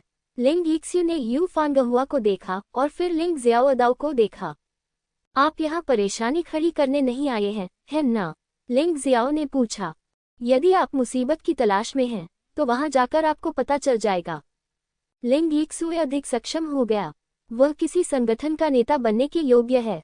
थोड़ी ही देर के बाद कहीं अंधेरे जंगल में किसी इमारत के अंदर स्नो संगठन के 2 शीर्ष कार्यकर्ता उपस्थित थे। अन्य लोगों के पास मिशन थे, इसलिए वे बाहर चले गए और वापस नहीं लौटे। स्नो संगठन के नेता को स्नो क्वीन कहा जाता है। दोनों उपनेताओं को स्नो जनरल्स कहा जाता है। शीर्ष कैडरों को सामूहिक रूप से स्नो फेदर्स कहा जाता है, जिसका अर्थ है कि वे स्नो संगठन की पंखों की तरह रक्षा करते हैं। ये भवन विशेष रूप से स्नो ऑर्गेनाइजेशन द्वारा मेहमानों को सुरक्षित स्थान पर स्वागत करने के लिए बनाया गया था। बाहरी लोगों के संपर्क में आ सकते हैं। 2 शीर्ष कैडरों के अलावा लिंग यिक्सु, स्नो क्वीन, लिंग जियाओ और यू फेगुआ भी हैं। ये 2 अपरिचित चेहरे सामने आ गए। यू फेगुआ की सुंदरता, लिंग जियाओ का स्वभाव अनोखा है। मुझे आश्चर्य है कि सीनियर जियान युवानिक्सिंग इस बार स्नो ऑर्गेनाइजेशन में क्यों आए। आप बहुत व्यस्त आदमी हैं। सबके चाय पीने के बाद लिंग यीशु ने पूछा। उनका रवैया बहुत सहज था और ऐसा लग रहा था कि उन्होंने इस पद पर अपनी भूमिका के अनुरूप खुद को ढाल लिया है। जियान युवानिक्सिंग ने अपना चाय का कप नीचे रखा और मुस्कुराते हुए कहा, बर्फ की रानी बहुत जल्दी बात करती है। तो फिर चलो हम यही कहें, यह मामला स्नो क्वीन और हमारे युवा मालिक के बीच का निजी मामला है। निजी मामला? लिंग यिक्सुए ने थोड़ा सा भौहें सिकुड़ी। वह वास्तव में अपने और जियान तियानकिंग के बीच किसी भी व्यक्तिगत मामले के बारे में नहीं सोच सकती थी। वास्तव में उससे सगाई के बारे में पता भी नहीं था। ये सही है, जब ज़ू हू के माता पिता अभी भी जीवित थे, उन्होंने हमारे शहर के स्वामी और उनकी पत्नी के साथ विवाह अनुबंध किया था। हाँ, सिर्फ मौखिक रूप से। मैं चाहता हूँ कि स्नो क्वीन हमारे युवा मालिक से शादी करे। हालांकि हमारे कुलीन माता पिता की वजह से हम जियांडू एक मुश्किल स्थिति में हैं। हमें उम्मीद है कि रानी जू दयालु होंगी और हमारे तलाक को स्वीकार करेगी। जियान युवानेक्सिंग को स्नो ऑर्गेनाइजेशन में बहुत ज्यादा अहंकारी होने की हिम्मत नहीं थी, इसलिए उसने अपने शब्दों में विनम्र रहने की कोशिश की। हालांकि यह मामला लोगों को नाराज करेगा ही। मुझे यंग मास्टर जियान तियानकिंग के साथ कोई सगाई याद नहीं है, लेकिन चूंकि आप इतनी दूर से यहाँ तक आए हैं, इसलिए मुझे सगाई तोड़ देनी चाहिए। लुओ युआन, एक आदेश जारी करें और आकाश नेत्र से उसे संपूर्ण आत्मा साम्राज्य तक पहुंचाने में मदद करने के लिए कहें। मैं लिंग यिक्सू एक दोषी व्यक्ति हूँ, लेकिन मैं यंग मास्टर जियान तियानकिंग की मासूमियत को कलंकित करने की हिम्मत नहीं कर सकता। हालांकि लिंग यिक्सू को जियान तियानकिंग की परवाह नहीं थी, फिर भी जियान तियानकिंग और वह पहले भी दोस्त थे। वह उस पर काफी ध्यान देता है और अब उसका चेहरा भी काफी तेज हो गया है। अतः इन शब्दों में कुछ व्यंग्य अवश्य है। इंतजार, जियान युवानेक्सिंग ने जल्दी से कहा, प्राचीन काल से केवल पुरुष ही सगाई से पीछे हटते रहे हैं। क्या रानी जू जियांडू को अपमानित करने के लिए ऐसा कर रही है? इससे पहले कि लिंग यिक्सू कुछ कह पाता, शीर्ष कैडरों में से एक लुओ युआन ने व्यंग्य किया, तलवार की राजधानी को चोट पहुंचाई। तुमने गंदे काम किए हैं और तुम्हें अपमानित होना चाहिए। अंकल स्नैक वास्तव में दोनों ही तरह के हैं, बेहद बेशर्म। स्नो क्वीन एक नेक इंसान है। आपकी तलवारें कुछ भी नहीं हैं। मैंने पहले ही घोषणा जारी करने पर सहमति जताकर आपको सम्मान दे दिया है। अन्यथा यदि हम चुप रहे और हमारी तलवारों को गलत समझा जाए, तो इससे हमारा क्या लेना देना है? यह जियान युवानेक्सिंग अपने दिल में क्रोधित था, दूसरे लोगों के क्षेत्र में असहाय। इसके अलावा जू के संगठन के शीर्ष कैडर बेहद मजबूत हैं और उसे जीत का भरोसा नहीं है। मुझे डर है कि आज मुझे ये गुस्सा सहना पड़ेगा। ही मेरे माता पिता पर देशद्रोही होने का मुकदमा चलाया गया है, फिर भी वे अपना चेहरा बचाना चाहते हैं। क्या यह ओबाव नहीं है? अचानक जियान तियानकिंग के बगल में बैठी लड़की बोली। ये लड़की स्पष्ट रूप से एक मास्टर है जो किसी भी चीज से नहीं डरती है। वह स्नो ऑर्गेनाइजेशन के क्षेत्र में इतनी बेलगाम होने की हिम्मत करती है। वह कौन है? लिंग यिक्सुए ने ठंडे स्वर में पूछा। मेरा नाम जिन कियाओ है, मैं जियांडू के जिन परिवार से हूँ। क्या? मैंने तो बस एक शब्द कहा था, फिर भी तुम मुझे क्यों मार रहे हो? लेकिन लड़ना ठीक है, जब अकेले लड़ने की बात आती है तो तुम मेरे प्रतिद्वंद्वी नहीं हो सकते। क्या तुम मुझसे लड़ने की हिम्मत रखते हो? जिन कियाओ अत्यंत अभिमानी था। मुझे क्या लगता है वह कौन है? पता चला कि वह जिन परिवार की बेटी है, जो जियांडू का दूसरा परिवार है। क्या आपके पिता ने आपको यह नहीं सिखाया कि दूसरे लोगों के क्षेत्र में बहुत अहंकारी मत बनो? लिंग यिक्सुए ने ठंडे स्वर में कहा, मत भूलो, हम वांछित अपराधी हैं। आप सचमुच कुछ भी कर सकते हैं। जिन कियाओ का चेहरा थोड़ा बदल गया, लेकिन उसने कोई डर नहीं दिखाया। यदि तुमने मुझे चोट पहुंचाने की हिम्मत की, तो मैं तुरंत पिताजी से लोगों को इस जगह को समतल करने के लिए कहूंगा। वह झल्लाकर बोली। लिंग यिक्सू की आंखों में एक ठंडी रोशनी चमक उठी और वह मुस्कुराई। तो मैं वास्तव में देखना चाहती हूँ कि जिन ताई मेरे बर्फ के ऊतक को कैसे हटा सकते हैं। लड़ाई तो देखो, ये लड़की भी एक ईमानदार इंसान है। उसने छिपकर हमला करने का विकल्प नहीं चुना, बल्कि हमला करने से पहले एक विशेष चेतावनी भी दी। लेकिन याद दिलाने पर भी जिन कियाओ इसे टाल नहीं सकती थी। जिन कियाओ युआन आत्मा क्षेत्र के केवल 9वें स्तर पर है और अभी तक दिव्य आत्मा क्षेत्र में नहीं है। वह स्नो क्वीन लिंग यिक्सू का प्रतिद्वंद्वी कैसे हो सकता है? मैंने देखा कि लिंग यिक्सू का सुंदर चेहरा ठंडा था और उसके पूरे शरीर से बर्फीली आभा निकल रही थी। दिव्य शक्ति और आत्मिक शक्ति के दोहरे प्रभाव का अनुसरण करते हुए उन्होंने अपना दाहिना हाथ थोड़ा ऊपर उठाया। गुप्त आत्मा तकनीक आई स्पाइक जारी की गई। पूर्णतया पारदर्शी बर्फ की कीलें नुकीली एवं तीव्र होती हैं। जिन कियाओ पूरी तरह से अचंभित थी। उसे उम्मीद नहीं थी कि लिंग यिक्सू ऐसा करने की हिम्मत करेगा, अगर उसने ऐसा कहा। इसी समय उसके सामने एक आकृति प्रकट हुई। ये जियान तियानकिंग है। जियान तियानकिंग के मन में भी एक विचार आया और एक आत्मा तलवार की रोशनी हवा में उछली और शून्य में बर्फ के कांटे से टकरा गई। धमाका। दोलनशील वायु प्रवाह एक गोलाकार आकार में चारों ओर फैलता है। मेजें, कुर्सियां और बेंचें टुकड़े टुकड़े हो गईं। जिन कियाओ इस समय आश्चर्यचकित और खुश था। आश्चर्य की बात यह थी कि लिंग यिक्सू उतनी ही शक्तिशाली थी जितनी कि अफवाहों में कहा गया था, और वह भी अपने तरीके से चली गई, जैसा उसे बताया गया था वैसा ही कार्य किया, बिना इस बात की परवाह किए कि दूसरा पक्ष कौन था। सौभाग्य से जियान तियानकिंग ने उसके लिए कार्रवाई की, जिससे वह खुश हुई।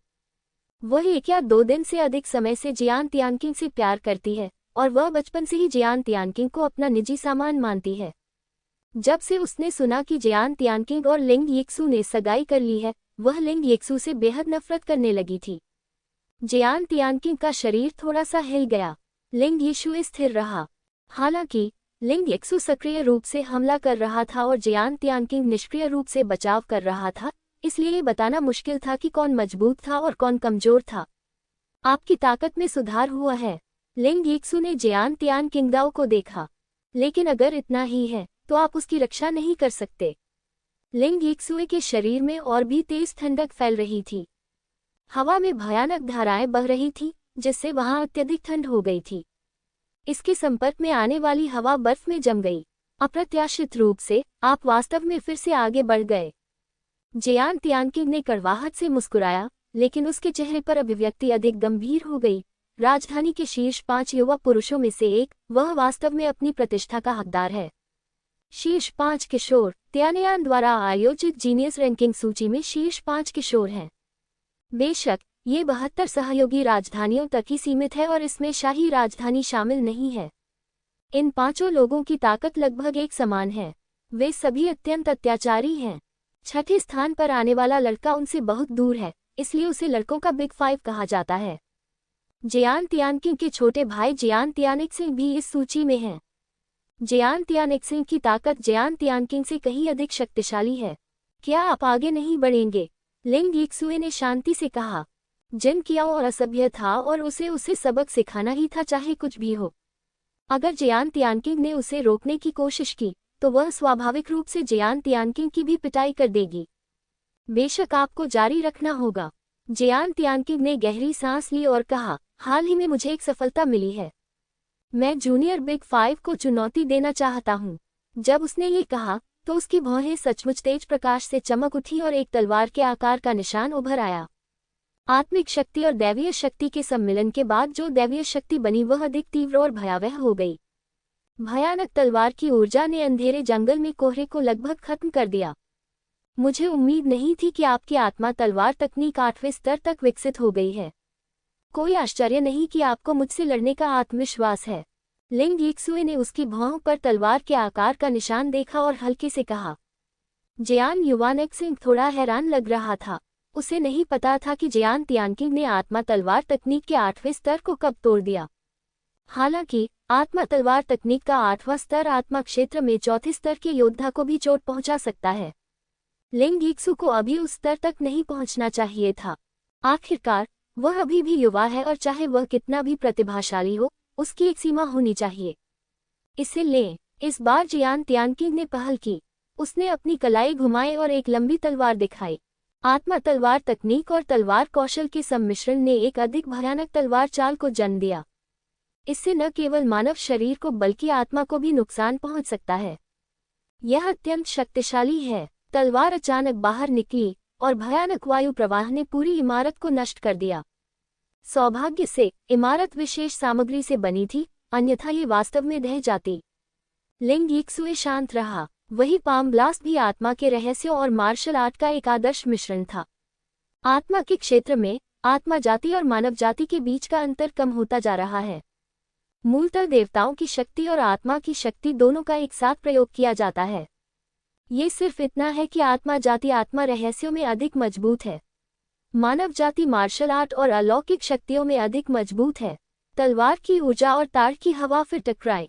दरार। अचानक जमीन पर एक बड़ी दरार आ गई और उसके आसपास टूटी हुई मेजें और कुर्सियां अब चूर्ण में बदल गईं।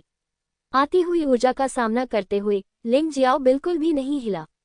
इसके बजाय यू फेगुआ ने अपना हाथ हल्के से हिलाया और हल्की चांदनी की एक परत ने दोनों को घेर लिया, ताकि ऊर्जा उन्हें नुकसान न पहुंचा सके। लुओ युआन मूल रूप से लिंग यिक्सू के सुझाव के तहत उनकी रक्षा करने जा रहा था। ये दृश्य देखकर लुओ युआन थोड़ा हैरान हुआ और उसे लिंग यिक्सू के 2 दोस्तों के बारे में नई समझ मिली। उसने पहले नहीं सोचा था कि ये दोनों लोग लिंग यिक्सू की कोई मदद करेंगे, लेकिन चूंकि वे दोस्त हैं, इसलिए वह उनका अच्छा मनोरंजन करेगा। लेकिन अब स्थिति अलग है। यू फिगुआ की ताकत वास्तव में कमजोर नहीं है। टकराना। ऊर्जा के विस्फोट के साथ जियान तियानकिंग का शरीर उड़ गया और सीधे जिन कियाओ से टकराया। परिणामस्वरूप दोनों को एक साथ बाहर निकाल दिया गया। जिन कियाओ पहले ही बेहोश हो चुका था जब वह दीवार से टकराकर गिर गया। जियान तियानकिंग का चेहरा पीला पड़ गया। यह अफसोस की बात है, भले ही आपने 8वें स्तर तक आत्मा तलवार तकनीक में महारत हासिल कर ली हो, फिर भी आप मुझसे मुकाबला नहीं कर सकते। जब आप प्रगति कर रहे हैं तो मैं भी प्रगति कर रहा हूँ। मुझे चुनौती देना चाहते हो? मुझे डर है कि हमें कड़ी मेहनत करते रहना होगा। लू युआन, तुम्हें विदा करता हूँ। लिंग यिक्सुए ने पहले ही जिन कियाओ को सबक सिखा दिया था और वह कोई और कार्रवाई नहीं करना चाहती थी, इसलिए उसने अपना हाथ हिला दिया। हाँ, लू युआन ने सिर हिलाया। जियान तियानकिंग और उसके समूह को देखा और कहा, कृपया, हमारा स्नो ऑर्गेनाइजेशन आपका स्वागत नहीं करता है। बाद में मिलते हैं। जियान युआन एक्सिंग ने लू युआन पर नजर डाली। लू युआन, लिंग यिक्सु के पिता के अधीन एक पूर्व जनरल था। ताकत बेहद शक्तिशाली है और युद्ध के मैदान पर बपतिस्मा लेने के बाद युद्ध कौशल और भी अधिक कुशल है। हो सकता है कि वह कोई विरोधी न हो। ऐसा व्यक्ति वास्तव में ज़ुयू में से एक है। उन दो बर्फ जनरलों में कितनी ताकत होनी चाहिए। स्नो ऑर्गेनाइजेशन को कम करके नहीं आंका जाना चाहिए।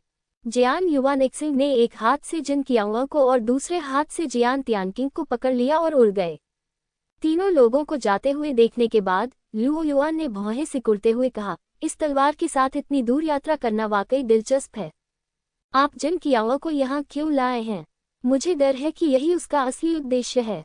लिंग जियो ने अचानक कहा, मैं सिर्फ आपके जू संगठन के लिए परेशानी पैदा करना चाहता हूँ और आपको जिन परिवार को नाराज करना चाहता हूँ।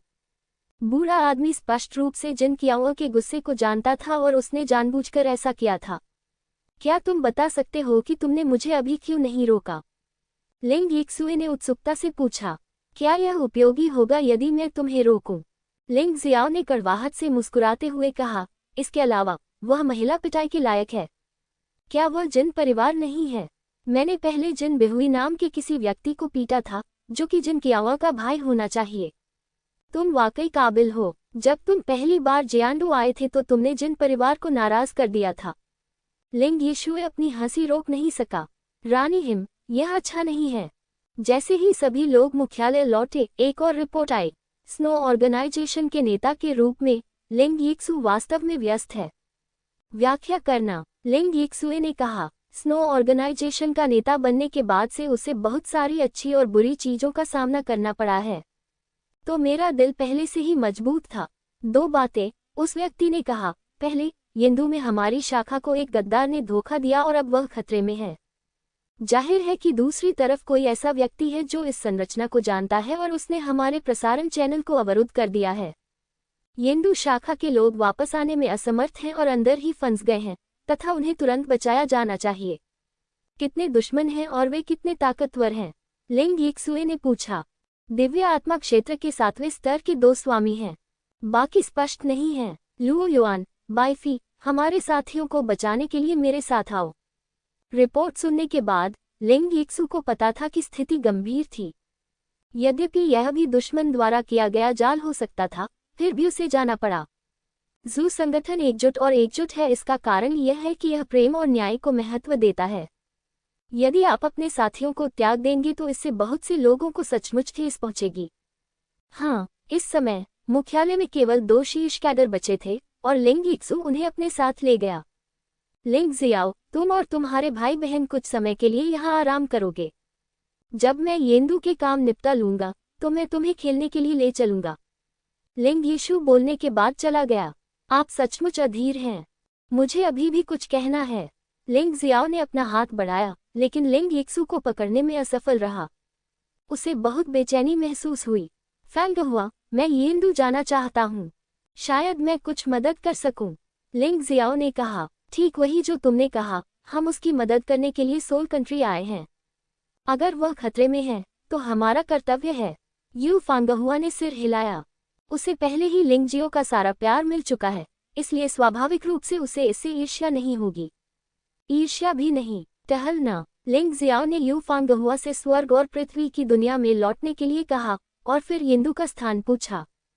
ये पता चला है कि येंदु डार्क फॉरेस्ट की सबसे निकटतम साथी राजधानी है। ये स्नो ऑर्गेनाइजेशन मुख्यालय के सबसे नज़दीक है। यदि आप पोर्टल से नहीं भी गुजरेंगे तो भी इसमें अधिक समय नहीं लगेगा। जाने से पहले जू संगठन के योद्धाओं ने लिंग जियाओ को 2 जहर से बचने वाली गोलियां दी। अंधेरे जंगल के जहरीले कोहरे का विरोध कर सकते हैं। लिंग जियाओ ने कुछ नहीं कहा, उसे ले लिया और चला गया। एक निश्चित क्षण में येंदु बहुत करीब आ गया। लिंग जियाओ अचानक रुक गया, क्योंकि उसने पाया कि येंदु और जू संगठन मुख्यालय के एकमात्र रास्ते पर लोग थे। आप जानते हैं, यदि इसे प्रसारित नहीं किया जा सकता तो इसे इसी रास्ते से गुजरना होगा। क्या ये घात लगाकर किया गया हमला हो सकता है? वह कागेमुशा रूप में प्रवेश कर गया और दूर स्थित आकृतियों की बातचीत को ध्यानपूर्वक सुनने लगा। ताइची की आंखों में लगभग 10 लोग दिखाई दिए। वे सभी दिव्य आत्मा योद्धा हैं। उनमें से 5 दिव्य आत्मा क्षेत्र के प्रथम स्तर पर हैं, 3 दिव्य आत्मा क्षेत्र के दूसरे स्तर पर हैं और 2 दिव्य आत्मा क्षेत्र के तीसरे स्तर पर शक्तिशाली पुरुष हैं। क्या सब कुछ व्यवस्थित हो गया है? इस बार हमें लिंग यिक्सुए को जीवित पकड़ना होगा, उनमें से एक ने ठंडे स्वर में कहा। वे उन्हें स्पष्ट रूप से नहीं देख सके, क्योंकि वे सभी रात्रिकालीन कपड़े पहने हुए थे और घने अंधेरे जंगल में छिपे हुए थे। केवल आंखें ही दिखाई देती थीं और यहाँ तक कि पुरुष और महिला में भी अंतर नहीं किया जा सकता था। यद्यपि लिंग जियाओ की ताइची आंख इसे देख सकती थी, लेकिन यह आसानी से दूसरे व्यक्ति की सतर्कता को जगा सकती थी, इसलिए उसने ऐसा नहीं किया। इसके अलावा वास्तव में इससे कोई फर्क नहीं पड़ता कि दूसरा पक्ष कौन है। जो मायने रखता है वह है दूसरे व्यक्ति का उद्देश्य। चलिए अभी हम उन्हें उनके नंबरों से बुलाते हैं। ब्लैक नंबर 1 वाला आदमी लिंग यिक्सु को जिंदा पकड़ना चाहता था, इसलिए उन्होंने यहाँ एक जाल बिछाया। बॉस, क्या ये जरूरी है? अपनी ताकत से क्या हम अभी भी लिंग यिक्सु को नहीं रोक सकते? वह तो 20 साल की एक छोटी सी लड़की है। काले कपड़े वाले नम 2 आदमी ने कुछ तिरस्कार के साथ कहा। तुम्हें कुछ नहीं पता। आखिरी व्यक्ति जिसने लिंग यिक्सु को देखा था वह मर चुका है। काले कपड़े पहने व्यक्ति नंबर 1 ने कोसा। ये जाल हमारे नियोक्ता द्वारा विशेष रूप से हमारे लिए उपलब्ध कराया गया था। एक बार चोट लगने पर आत्मिक क्षेत्र में 5वें स्तर की साधना वाले एक मजबूत व्यक्ति को भी परेशानी से बाहर निकलने में कठिनाई होगी, और यह बहुत कमजोर होगा। लिंग यिक्सु, मैंने सुना है कि उसकी साधना दिव्य आत्मा क्षेत्र के 4थे स्तर के शिखर पर पहुंच गई थी, लेकिन वह इस जाल से बच नहीं सकी। जब समय आएगा तो हमें चुनने का अधिकार नहीं होगा। हे बॉस, आप बेशर्म हैं, नहीं काफी चालाक हैं। काले कपड़े वाला आदमी नम 2 मुस्कुराया। कौन? इस समय मैन इन ब्लैक नंबर 1 अचानक अपनी आंखों में बेहद गंभीर हो गया और एक दिशा में चिल्लाया। लेकिन जब तक वह चिल्लाया, काले कपड़े पहने 2 व्यक्ति मारे जा चुके थे। चूंकि लिंग जियाओ को पहले से ही उनके उद्देश्य का पता था, इसलिए वह उनकी बातें सुनने में बहुत आलसी था। वैसे भी वे सभी गंदे शब्द थे। 10 लोग तुरंत 8 हो गए। इससे पहले कि काले कपड़े वाला आदमी संभल पाता, 2 और लोग मारे गए और यू फेगुआ ने कार्रवाई की।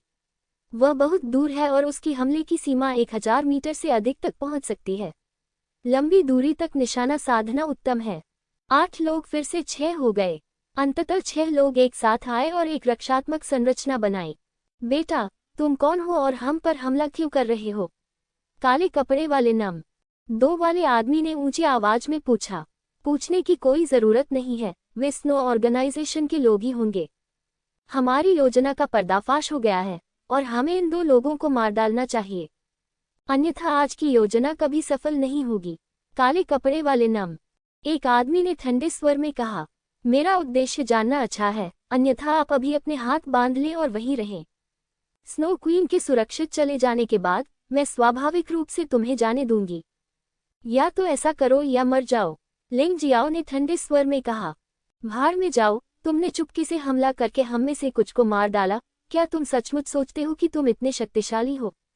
तीसरे भाई, तुम और बाकी भाई दूर वाले व्यक्ति से निपटो। मेरे दूसरे भाई और मैंने मिलकर इस आदमी को मार डाला। ब्लैक नंबर 1 में आदमी स्पष्ट रूप से वह है जो चाकू की नोक से खून चाटता है। हालांकि उसने ऐसे बदलावों का अनुभव किया, लेकिन वह तुरंत प्रतिक्रिया करने में सक्षम था।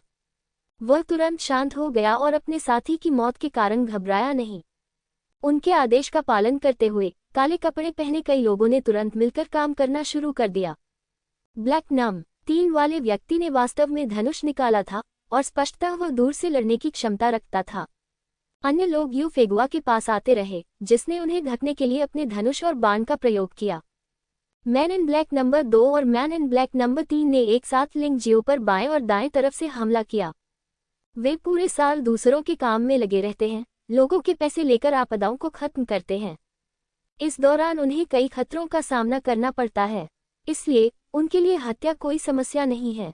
ये दोनों लोग आत्मा क्षेत्र के तीसरे स्तर पर शक्तिशाली हैं। यदि वह सामान्य रूप से दुश्मन का सामना करता तो लिंग जियो के लिए जीतना मुश्किल होता। उसके लिए एक ही काफी था, दो की तो बात ही छोड़िए। मेरे पास इसका उपयोग करने के अलावा कोई विकल्प नहीं है। जब लिंग जियो ने दोनों लोगों के करीब आने का इंतजार किया तो उसने अचानक थंडर तावीज का इस्तेमाल किया। थंडर तावीज की शक्ति दिव्य आत्मा क्षेत्र के 5वें स्तर के योद्धा को भी गंभीर रूप से घायल कर सकती है। इसके अलावा वे दिव्य आत्मा क्षेत्र के तीसरे स्तर पर 2 योद्धा हैं। यह अफसोस की बात है कि इस वज्र ताबीज को उपयोग करने का केवल एक ही आखिरी मौका मिला है। लिंग जियो भी काफी निर्णायक है। मुझे डर है कि आम लोगों को लंबे समय तक हिचकिचाहट का सामना करना पड़ेगा। भयानक बिजली चमकने के साथ ब्लैक नंबर 1 में आदमी, ब्लैक नंबर 2 में आदमी तथा ब्लैक नंबर 3 में आदमी, जो अभी तक थंडर टिलिस्मैन की सीमा से बाहर नहीं निकले थे, एक ही समय पर मारे गए। काले रंग की वर्दी नंबर 3 वाले व्यक्ति की मौके पर ही मौत हो गई। बमबारी में ब्लैक नंबर 1 और ब्लैक नंबर 2 वाले व्यक्ति गंभीर रूप से घायल हो गए। लिंग जियो आगे बढ़ा, उन दोनों को गर्दन से पकड़ा और ऊपर उठा लिया। इसी समय यू फेगुआ के पक्ष ने शेष सभी काले लोगों को मार डाला था। यू फेगुआ के लिए, जिसकी साधना को आत्मा क्षेत्र के तीसरे स्तर तक पदोन्नत किया गया है, नंबर 1 और नंबर 2 को छोड़कर बाकी सभी कचरा हैं और उसके हमले का सामना नहीं कर सकते। ठीक उसी समय जब लिंग जियाओ मेन इन ब्लैक नंबर 1 और नंबर 2 को मारने वाला था, अचानक मुझे पीछे से ठंडी हवा का एहसास हुआ, अत्यंत खतरनाक। उसके पास नंबर 1 और नंबर 2 को छोड़ने के अलावा कोई विकल्प नहीं था और उसने उनसे बचने के लिए स्वर्ण प्रकाश तकनीक का इस्तेमाल किया। लेकिन खतरे की भावना खत्म नहीं हुई, अभी भी उसका बारीकी से अनुसरण कर रहा हूँ। जियान तियानिक्सिंग, उसे जल्दी से मार डालो, काले कपड़े वाला आदमी नंबर 1 चिल्लाया। जियान तियानिक्सिंग, लिंग जियो को स्पष्ट रूप से याद था कि लिंग यिक्सु ने उसे राजधानी के शीर्ष 5 किशोरों में से एक जियान तियानिक्सिंग से मिलवाया था। जियान तियानिक्सिंग इन 5 युवकों में सबसे युवा है, लेकिन तीसरे स्थान पर है। प्रतिभा की डिग्री स्पष्ट है।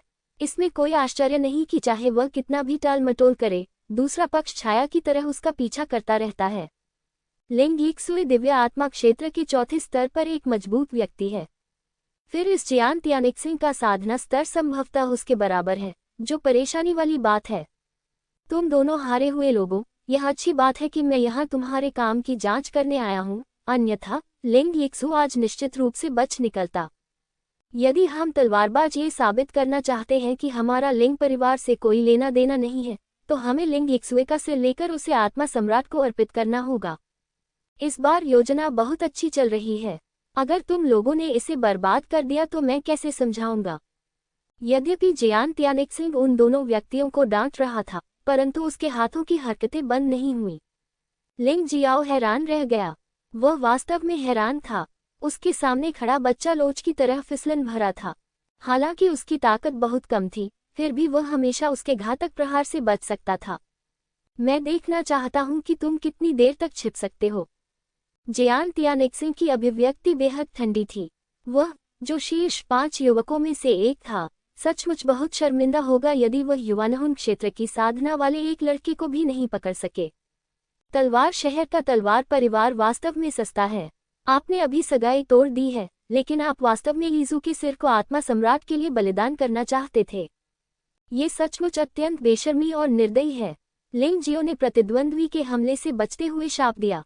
आप अपनी सुरक्षा भी नहीं कर सकते और फिर भी दूसरों की परवाह करने की कोशिश करते हैं। ये वाकई हास्यास्पद है। जियान तियानिक्सिंग ने उपहास किया। उसकी तलवार की शक्ति मजबूत हो गई और उसकी तलवार की गति तेज हो गई। ऐसा जरूरी नहीं है। फांग हुआ, अब समय आ गया है। ऐसा लग रहा था कि लिंग जियो उसे टाल रहा था, लेकिन वास्तव में वह यू फेगुआ को चाले जमा करने का समय दे रहा था। यू फेगुआ हजारों मीटर दूर था और जब वह आया तो जियान तियानिक्सिंग ने इस पर ध्यान नहीं दिया। यह उनकी सबसे बड़ी चूक थी और यह एक चूक ही उनकी जान लेने के लिए पर्याप्त थी। जियान तियानेक्सिंग ने लिंगजियो की चीख सुनी और उसे अभी तक कुछ भी पता नहीं चला। अचानक आकाश में एक विशाल छाया दिखाई दी। इस प्रेत ने एक बड़ा सा हुक पकड़ा हुआ था और वह जियान तियानेक्सिंग को मारने के लिए उसकी ओर आया। 72 दिव्य कलाओं का अस्थायी जादू। अस्थायित्व की कला और यान को लौटाने की कला बिल्कुल विपरीत हैं।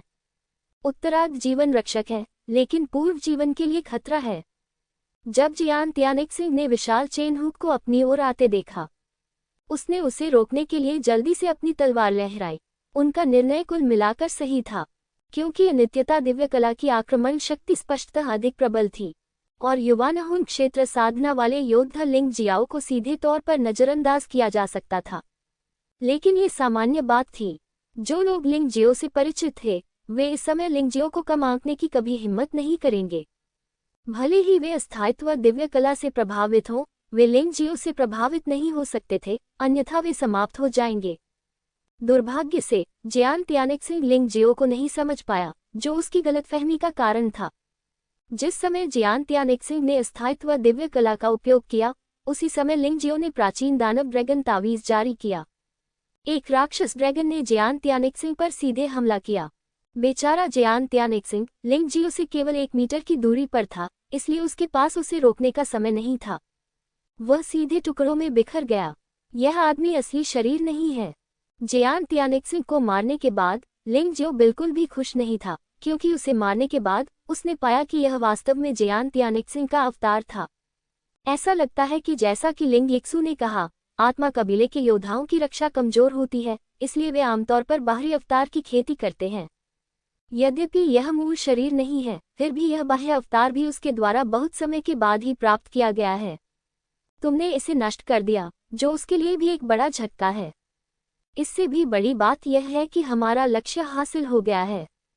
यू फेंगहुआ मुस्कुराया। ये सच है। लिंग जियो मूल रूप से पूछना चाहता था कि नंबर 1 और नंबर 2 के बीच साजिश किसने की, लेकिन जियान तियानेक्सिंग ने खड़े होने की पहल की, इसलिए कोई जरूरत नहीं थी। उसने अपना हाथ घुमाया और 2 तलवारों की ऊर्जाओं ने काले वस्त्र पहने 2 व्यक्तियों को मार डाला। शुभकामनाएं, मैंने थंडर तावीज खो दिया, लेकिन 2 शैडो तावीज प्राप्त कर लिए। लूट का माल खोजते समय लिंग जियाओ को काले कपड़े वाले आदमी के पास 2 आध्यात्मिक ताबीज मिले। छाया तावीज थंडर तावीज जितना अच्छा नहीं है, लेकिन जब तक इसका सही तरीके से उपयोग किया जाता है, तब तक यह आत्मा क्षेत्र के 4थे और 5वें स्तर के योद्धाओं को गंभीर रूप से घायल कर सकता है। इसके अलावा इस शैडो तावीज का उपयोग 10 बार किया जा सकता है, जो थंडर तावीज के 3 बार उपयोग से अलग है। जाल बिछाने वाले व्यक्ति को मारने के बाद लिंग जियो ने अपने ताइची नेत्र का उपयोग करके सभी जालों को नष्ट कर दिया। इस समय लिंग यीशु लोगों के एक समूह को इस ओर वापस ले जा रहा था। पीछा करने वाले लोग बहुत करीब से पीछे आए। जहां तक शीर्ष कैडर लुओ युआन और बाईफी का सवाल है, वे 2 मजबूत लोगों से उलझ गए थे जो जमकर लड़ रहे थे और टिक नहीं पा रहे थे। हम जल्द ही जाल के पास आ रहे हैं। जाल बंद करने के लिए तैयार हो जाओ। पीछा करने वालों को अभी भी यह एहसास नहीं हुआ कि उनका जाल टूट चुका है। इस समय पीछा करते समय वे जानबूझकर एक निश्चित दूरी बनाए रखते थे, लेकिन बहुत स्पष्ट नहीं है। यहाँ तक कि लिंग यिक्सुए ने भी कभी इस पर ध्यान नहीं दिया। अंततः किसी बिंदु पर पीछा करने वालों के नेता ने चिल्लाकर कहा, जाल बंद करो।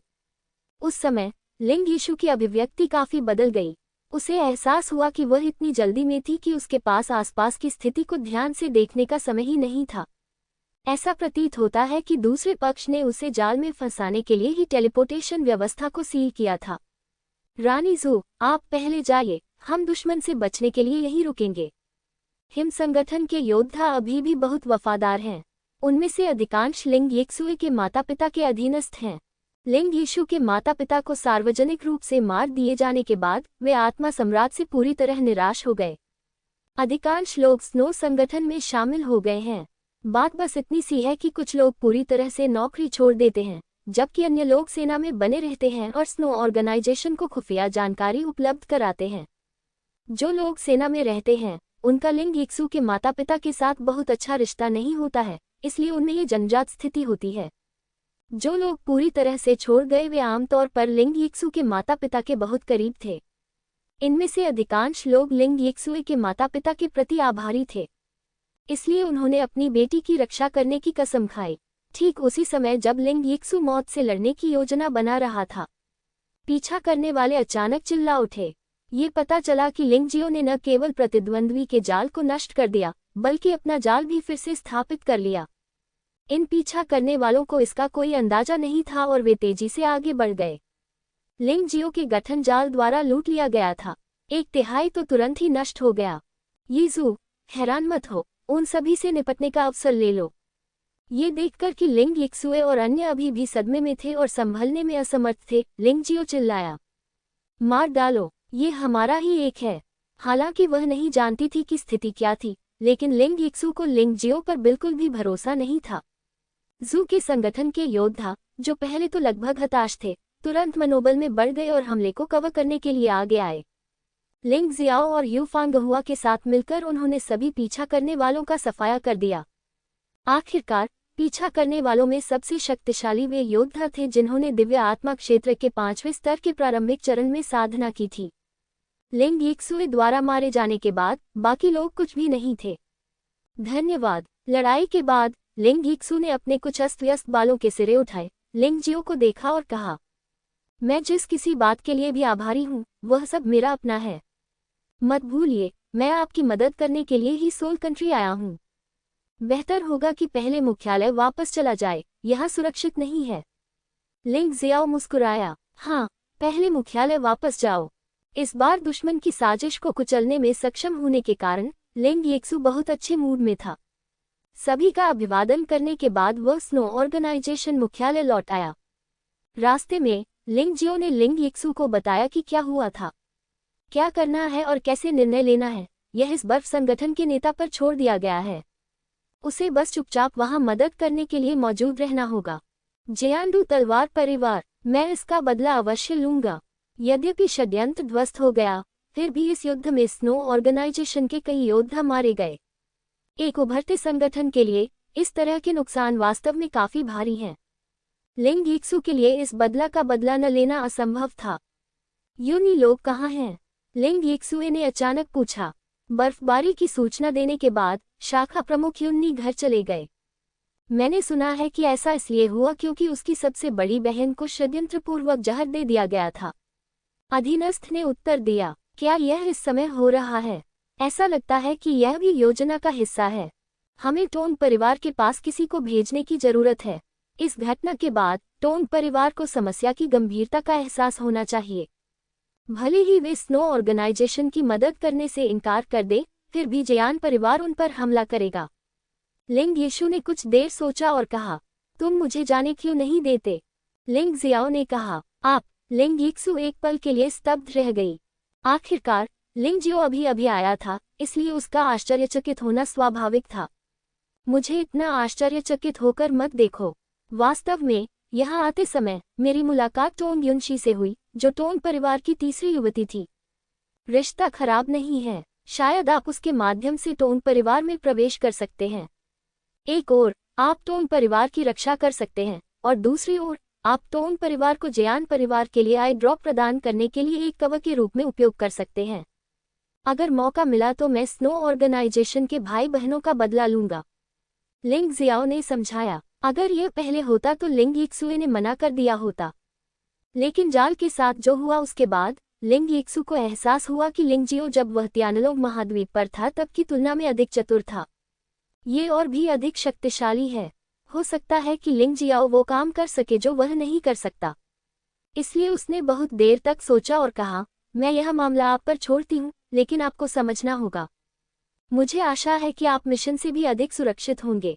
अगर कोई खतरा हो तो तुरंत पीछे हट जाना, वादा है मुझसे। चिंता मत करो, मैं एक ऐसा व्यक्ति हूँ जो मौत से बहुत डरता हूँ। मैं अपनी जिंदगी के साथ मजाक नहीं करूँगा। लिंग जियाओ मुस्कुराया और कहा, यह अच्छा है, मैं तुम्हें जियांडू शाखा में भेज दूंगा और वहां से निकल जाऊंगा। शाखा का स्थान दूसरों को आसानी से नहीं बताया जा सकेगा। अब लिंग यिक्सुए लिंग जियो को बताना चाहती है कि वह लिंग जियो पर पूरी तरह से भरोसा करती है। दूसरी ओर जियांडू के टोन परिवार में इस समय पूरा परिवार थोड़ा उदास है। सबसे बड़ी बेटी तोंग युनशान कोमा में है। जियांडू के सभी डॉक्टरों ने कहा कि वे विश्राम नहीं कर सकते। दूसरी बेटी टोंग युन्नी इतनी नाराज थी कि उसने गुस्से में आकर डॉक्टर की पिटाई भी कर दी। ऐसा होने के बाद किसी ने भी इलाज के लिए टोंग युनशान आने की हिम्मत नहीं की। टोंग युन्नी को इसका अफसोस हुआ, लेकिन उसके परिवार ने उसे दोषी नहीं ठहराया, क्योंकि वास्तव में जो होना चाहिए था वह पहले ही हो चुका था। ये पूरी तरह बेकार था। चाहे टोंग युन्नी ने उन अक्षम डॉक्टरों को नाराज कर दिया हो, परिणाम नहीं बदलेगा। हम शाही राजधानी क्यों नहीं जाते? वहां जरूर ज्यादा शक्तिशाली डॉक्टर होंगे। टोंग युन्नी ने खड़े होकर कहा, ये कहना आसान है, करना मुश्किल। हम राजधानी में प्रवेश नहीं कर सकते। राजधानी में प्रवेश करने के लिए जब तक आत्मा सम्राट सहमत न हो, कुछ राजकुमार और कुलीन भी राजधानी में प्रवेश करने के योग्य नहीं हैं। वहां रहने वाले लोग न केवल प्रतिभाशाली और मजबूत पुरुष हैं, बल्कि आत्मा सम्राट के वफादार सेवक भी हैं। हमारा टोंग परिवार अभी भी जियांडू में ठीक है, लेकिन राजधानी में कोई भी हमारी परवाह नहीं करता है। टोंग युनशान के पति लिन हाई का चेहरा बेहद उदास था। यदि उसे पता चल गया कि यह किसने किया है तो वह निश्चित रूप से उस व्यक्ति की खाल उधेड़ देगा। दरवाजे के बाहर एक डॉक्टर खड़ा है और आपसे मिलने के लिए कह रहा है। जब पूरा परिवार उदास था, तभी सुरक्षा गार्ड का मुखिया अचानक दौड़ता हुआ आया और उत्साहित होकर बोला, कृपया अंदर आएं। इस समय ये सुनना कि कोई डॉक्टर आने को तैयार है, बहुत अच्छी बात है। आखिरकार, अगर कोई व्यक्ति किसी ऐसी बीमारी का इलाज करने का साहस करता है जिसका इलाज कई डॉक्टर नहीं कर सकते, तो उसके पास कुछ कौशल अवश्य होगा। बूढ़े मास्टर टोंग ने जल्दी से कहा। सुरक्षा गार्ड का मुखिया बाहर भाग गया। कुछ ही देर बाद एक युवक को लाया गया। वह लड़का 20 साल से कम उम्र का लग रहा था। उसकी भौहें और आंखें नाजुक थीं। हालांकि वह कोई अद्वितीय सुंदर आदमी नहीं था, लेकिन उसका स्वभाव बेहद अनोखा था। ये देखना बहुत ही सुकून देने वाला था। हालांकि उस आदमी की उम्र देखकर कमरे में मौजूद सभी लोग असहाय होकर आहें भरने लगे। युवक, अगर तुम्हारे पास पैसे कम हो तो मैं अकाउंटेंट से कहकर तुम्हें कुछ पैसे दे सकता हूँ, लेकिन इतनी कम उम्र में धोखा देना आपके लिए अच्छा नहीं है। बूढ़े मास्टर टोंग को स्वाभाविक रूप से विश्वास नहीं हुआ कि ऐसा बच्चा उनकी सबसे बड़ी बेटी को ठीक कर सकता है। मिस्टर युआन, यह आप हैं। लेकिन टोंग युनशी ने उस व्यक्ति को पहचान लिया। वह लिंग जियो था, जिससे वह पहले भी मिल चुकी थी। बेशक, लिंग जियाओ ने युआन सुन उपनाम का इस्तेमाल किया, इसलिए उसने उसे मिस्टर युआन कहा। मिस सेन, आप विनम्र हैं। लिंग जियो ने मुस्कुराते हुए कहा, मैं मिस सेन के पक्ष में होने के कारण उन्हें जहर देने में मदद करने के लिए आपके घर आया था। अब मुझ पर धोखाधड़ी का आरोप लगाया गया है, जो वास्तव में चौंकाने वाला है। मैं वास्तव में माफी चाहता हूँ। टोंग यूसी ने लिंग जियो के सामने झुककर माफी मांगी, फिर ओल्ड मास्टर टोंग की ओर देखा और कहा, पिताजी, मैं श्री युआन के चिकित्सा कौशल की गारंटी नहीं दे सकता, लेकिन वह निश्चित रूप से एक अच्छे व्यक्ति हैं। तो फिर आप उसे प्रयास क्यों नहीं करने देते? इसके अलावा मेरी बहन की बीमारी में देरी नहीं की जा सकती। बूढ़े मास्टर टोंग भी इस समय दुविधा में थे। अगर उसे कोशिश करने की इजाजत नहीं दी गई तो अब उसकी बेटी को कोई नहीं बचा सकता। लेकिन अगर उसे ऐसा करने की अनुमति दी जाती है, तो क्या यह उसकी बेटी के साथ गिनीपिग जैसा व्यवहार नहीं है? उसे प्रयास करने दो, मैं इस मामले पर निर्णय लूंगा। टोंग युन्नी ने अचानक कहा। वह लिंग जियो को नहीं जानती थी, लेकिन लिंग यिक्सू ने उसे लिंग जियो की स्थिति के बारे में बताया था। हालांकि वह लिंग जियाओ को नहीं जानती थी, लेकिन वह लिंग यिक्सुए को जानती थी। वह कभी भी ऐसी कोई बात नहीं कहती थी जिसकी गारंटी देने की वह हिम्मत न करती हो। इस परिवार में टोंग युन्नी का दर्जा अभी भी बहुत ऊंचा है। यह उसके परिवार के प्रति उसके रवैये से देखा जा सकता है। शायद ये जू संगठन के डर के कारण है, या शायद यह अन्य कारणों से है। संक्षेप में, उसके शब्द बहुत प्रभावी हैं। मैं अपनी दूसरी बहन से सहमत हूँ। क्या इस समय हम अपनी सबसे बड़ी बहन को मरते हुए देखेंगे? टोंग युनशी ने ये भी कहा, उसे कोशिश करने दो। मुझे लगता है कि अगर युनशान जाग रही होती तो वह भी ऐसा ही करती। टोंग युनशान के पति लिन हाई ने भी बात की। चूंकि आप सभी सहमत हैं, इसलिए मैं कुछ नहीं कहूँगा। नौजवान, अपना सर्वश्रेष्ठ प्रयास करो। बूढ़े मास्टर टोंग ने आह भरते हुए कहा, मैं तुम पर दबाव नहीं डालूंगा। अगर तुम इसका इलाज नहीं कर सकते, तो बस चले जाओ। यदि आप इसका इलाज कर सके तो आपको बड़ा इनाम मिलेगा। लिंग जियाओ मुस्कुराया। वह टोंग युनशान की हालत देखने के लिए ऊपर गया और मुस्कुराते हुए बोला, ये छोटी सी समस्या कोई बड़ी बात नहीं है। मुझे डर है कि जियांडू के डॉक्टरों ने कहा है कि वे इसका इलाज अन्य कारणों से नहीं कर सकते, बल्कि खराब चिकित्सा कौशल के कारण ऐसा नहीं हो सकता। शायद ये बुरे चरित्र के कारण है। उनके शब्दों से सभी को राहत महसूस हुई, लेकिन टोंग युनशान के ठीक होने से पहले उन्होंने अभी भी लापरवाह होने की हिम्मत नहीं की। लिंग जियो ने अचानक 9 सिर वाले राक्षस सांप जानवर की आत्मा को मुक्त कर दिया और सीधे टोंग युनशान के शरीर के सभी विषाक्त पदार्थों को चूस लिया। फिर उसने उसे अपनी बनाई हुई उपचारात्मक गोली दी। जैसा कि उन्होंने कहा, हालांकि यह जहर शक्तिशाली है, लेकिन एक शक्तिशाली डॉक्टर के पास निश्चित रूप से कोई रास्ता होगा। उन्हें संदेह था कि जियांडू में डॉक्टरों को गुप्त रूप से रिश्वत दी गई थी या धमकाया गया था। इसीलिए उन्होंने टोंग युनशान का इलाज करने की हिम्मत नहीं की। थोड़ी देर बाद टोंग युनशान जाग गया। उसकी भौं की नोक क्रोध से नाच उठी। ये डार्क टेम्पल के हत्यारों द्वारा किया गया था। अंधेरा मंदिर। लिंग जियाओ ने अपनी भौहें उठाईं। यह अंधकार में मंदिर सचमुच हर जगह है। डार्क टेम्पल के प्रति उसकी नफरत शेनहुआन महाद्वीप से लेकर जुवानवो महाद्वीप तक फैल गई है। ऐसा लगता है कि यह संगठन संभवतः पूरे जुवानजी में सबसे बड़ा हत्यारा संगठन है। जिन लोगों को उसने पहले खत्म कर दिया था, वे तो बस एक बूंद के समान थे। चूंकि यह डार्क टेम्पल के हत्यारों द्वारा किया गया था, इसलिए संभवतः किसी ने गुप्त रूप से उन्हें इसकी जिम्मेदारी दी थी। लेकिन वह कौन है जो हमारे टोंग परिवार से इतनी नफरत करता है? बूढ़े मास्टर टोंग ने भौहें सिकुड़ी। ये जियान परिवार ही होगा। लिनहाई ने ठंडे स्वर में कहा, जनरल लिंग की वजह से हमारे टोंग परिवार और जियान परिवार के बीच संबंध दिन ब दिन खराब होते जा रहे हैं। वे हमें चैन से सोने नहीं देंगे। ओह, इसकी परवाह मत करो कि वह कौन है। क्या तुम महान उपकारकर्ता को धन्यवाद नहीं देते? टोंग यूनिक्सी अचानक बोली, ये सही है। मैं अपने उपकारकर्ता को लगभग भूल ही गया था। ये सचमुच पाप है। नौजवान, मुझे बताओ कि तुम क्या चाहते हो। मैं निश्चित रूप से इसे स्वीकार करूंगा। बूढ़े मास्टर टोंग ने कहा, पिताजी, आपको उसके इनाम की चिंता करने की जरूरत नहीं है। बस सब कुछ मुझ पर छोड़ दीजिए। टोंग युन्नी ने लिंगजियो का हाथ पकड़ा और उसे बाहर खींच लिया। कमरे में मौजूद बाकी लोग स्तब्ध रह गए। क्या यह मेरी दूसरी बहन का आदमी हो सकता है? टोंग युनशी कुछ कहने से पहले काफी देर तक स्तब्ध रही। सभी लोग और भी अधिक हैरान हो गए। यूनी के गुस्से को देखते हुए, क्या कोई वास्तव में उसे चाहता है? बूढ़े मास्टर टोंग का जबड़ा लगभग खुला रह गया। पिताजी, क्या आपने अपनी बेटी से ऐसा कहा? लेकिन मुझे नहीं लगता कि उनके बीच इस तरह का रिश्ता है। वैसे भी, अब मैं बेहतर हो रहा हूँ। अब सबसे महत्वपूर्ण बात ये जांचना है कि डार्क टेम्पल के हत्यारे को किसने काम पर रखा था। टोंग युनशांग ने कहा। जब हर कोई पर्दे के पीछे के असली अपराधी की जांच करने पर चर्चा कर रहा था, तो लिंग जियो को टोंग युन्नी ने अपने कमरे में खींच लिया था। लंबे समय तक आपको देखने के बाद टोंग युन्नी ने कहा, यीशु ने पहले भी कई बार आपका जिक्र किया था, लेकिन मैंने इसे गंभीरता से नहीं लिया। उसने लगभग फूल की तरह आपकी प्रशंसा की, लेकिन आज तुम्हें देखने के बाद मैं सचमुच तुम्हें पसंद करने लगा हूँ। दूसरी मिस, मजाक मत करो। मैं एक पुरुष हूँ और मेरा एक बॉयफ्रेंड भी है। लिंग जियो कड़वी मुस्कान के साथ बोला।